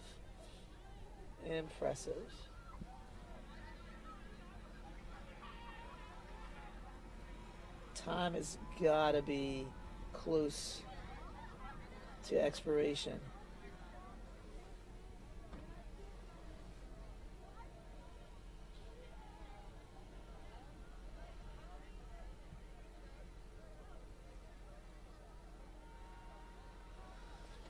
And they're just chomping at the bit. Big run there. Nice. Big take. And they are in. And I think this seals the deal. Be it. That is tremendous. I am impressed with this Amazon squad. Looking at Roger on the sideline there. He's one that won't crack a smile until the final minute. I know him, but he's so excited. He is just bubbling right now. He is. That puts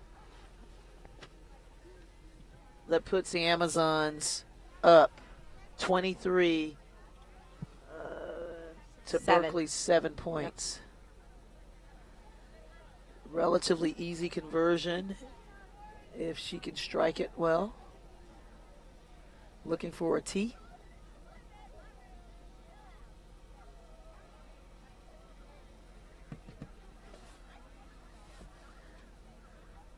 And She's just going to drop kick it, and drop kicks it with success. Straight through the middle of the post. 25-7. That's what I call a pretty decisive win against your reigning national champions. Amazons are super excited, still on fire. You better bet they're not done. Nice big run there by number 1.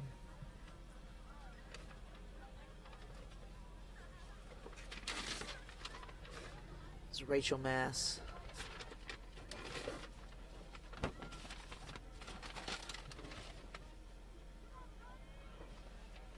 And All Blues managed to steal that ball in the ruck. Just playing super aggressive. Ball is out to touch. Amazons will retain on this line out. Or will gain on this line out.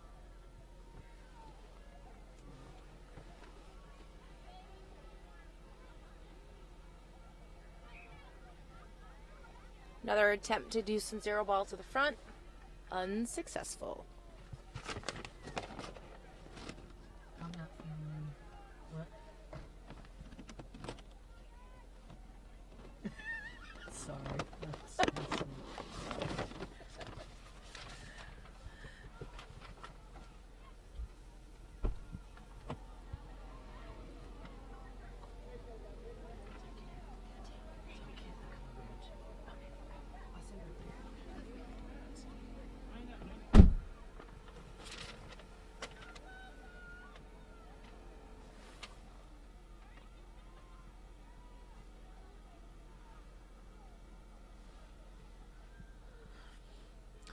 If you want to check all the videos from this past season with the WPL, please go to www.usarugby.com/WPL, and you can get a recap of not only this weekend's play, but the season play. We encourage you to do that.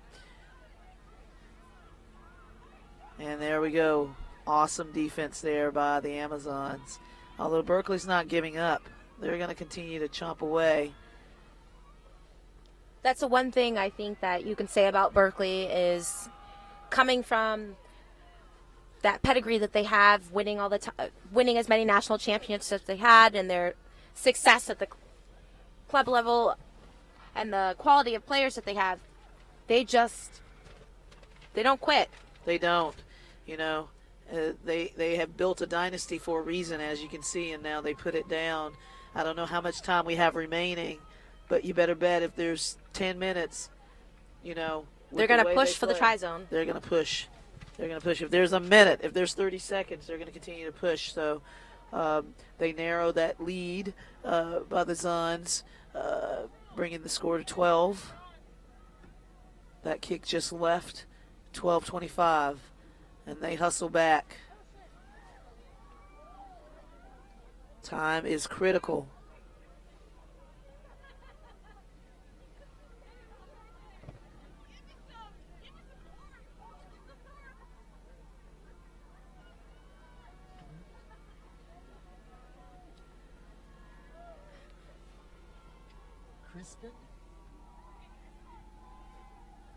Crispin?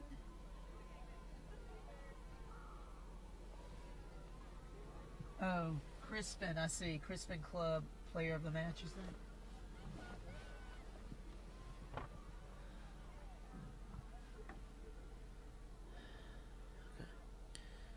At the conclusion of this game, again, there will be a Crispin Club player of the match awarded by Coach Pete Steinberg. So just stay tuned for that information.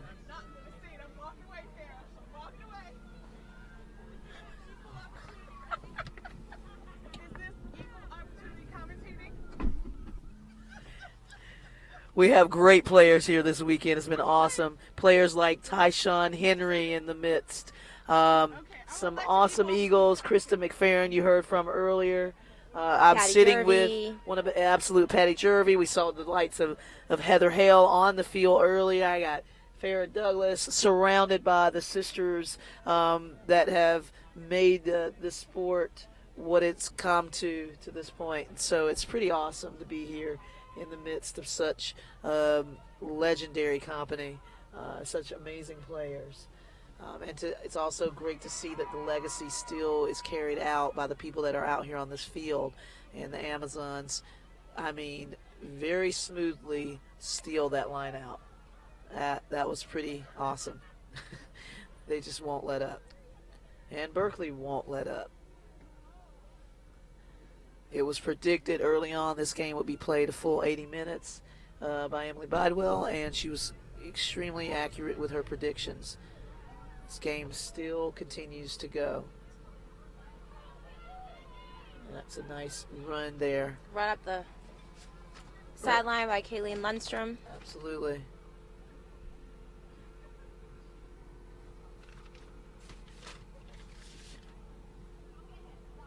Some great go forward by Amazon 7, Amanda Kinsit.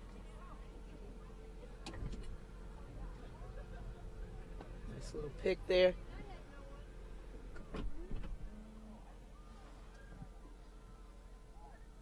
As Berkeley continues to pour on the defense, Amazons continue to punch it up with their forward power. And those backs are just waiting to strike. You better bet it'll be something pretty amazing in option field. And there you have it. Huge hit that there. Was some great pressure. Great pressure. And this is exactly what we mean about Berkeley. They will play to the last minute. There comes Lundstrom's track background as she chases down that line break. Berkeley's pushing. They want to put this ball in. Yeah, they do. And they've got fresh legs out there to do it. We'd like to tell you what's going on, but you can see better than we can. So maybe you can tell us what's going on right now. Right now I call obstruction. I cannot see the field. But the fans do seem to be enjoying the cold and the wind. Well, we're fortunately in a structure of sorts. We have a scrum down to Berkeley. We have to be in the final minutes of this match, if not seconds. Berkeley is not letting up.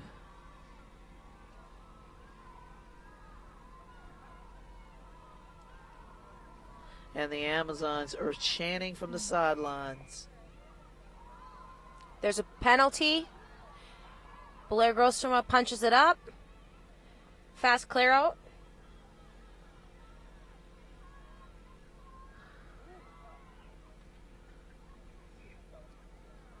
I think it's held up. Yep, held up. And we're going to march it back for a 5-meter scrum.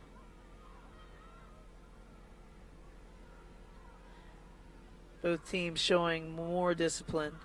Although that was a quick tap, that was a penalty assessed against the Amazons. Berkeley has shown more discipline in minimizing their penalties in the last 20 minutes of the match. So it's proven to be successful for them. They put a try in, and they're knocking on the door of another. We've got a scrum reset.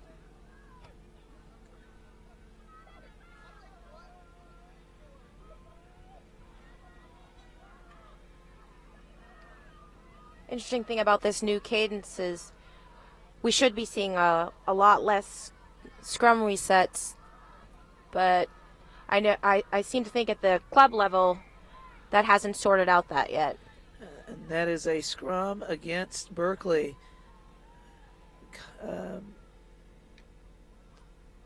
Breaking off. I think Amazons are going to kick to touch. We must be close to time.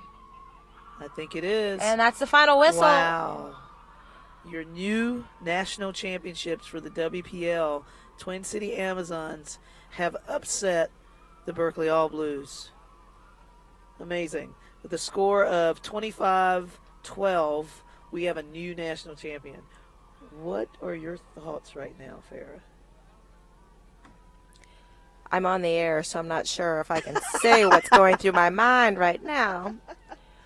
But I'd say it's an exciting match. Yeah. Yeah, it was These two teams fought to the very last minute. If you didn't see the scoreboard, I don't know that you would know who was winning. You know, I agree with you. I think the Amazons played an excellent game today. They were consistent. They were strong. They were persistent. They showed a tremendous amount of fitness, both physical and mental, throughout the game. They deserve this win. They did an exceptional job. And so I'm very happy for that team. First time ever walking away with this kind of hardware. Good stuff. Exciting for the Midwest. Exciting for the Yes. Midwest. That's my roots in terms of rugby, so I have to Likewise. pay homage. Exactly. So love it. We love it. Yes. We want to thank you so much for joining us this weekend. It wouldn't have been the same without you watching from home. You know, this is we're not gonna cut you away just yet. We're going to keep stuck you with us. looped in on the Crispin Club Player of the Match coming up very shortly. I'm just impressed with the level of play all weekend. You know, it's been the bar has been raised. You guys, meaning the U.S. coaching staff, are going to have your work cut out for you in selecting your World Cup squad. So I bid you good luck with that. Thanks. It's exciting to be on the other end of it, having gone through 2 cycles myself. Both of them I went through with you. I think what is most exciting about this match is the level of physicality, the skill, the commitment to the contact that these two teams had. I think it, in some ways, epitomizes the type of game that we're hoping to bring to 2014. And I'm really looking forward to seeing what our players who are in this pool out there today, who are some of the players who are in contention for the Crispin Club Player of the Match, to see what we're going to do on the international scene. I agree with you 100%. And I actually have the fortune here of having Miss Alex Williams creep into the studio and creep out again. Great weekend.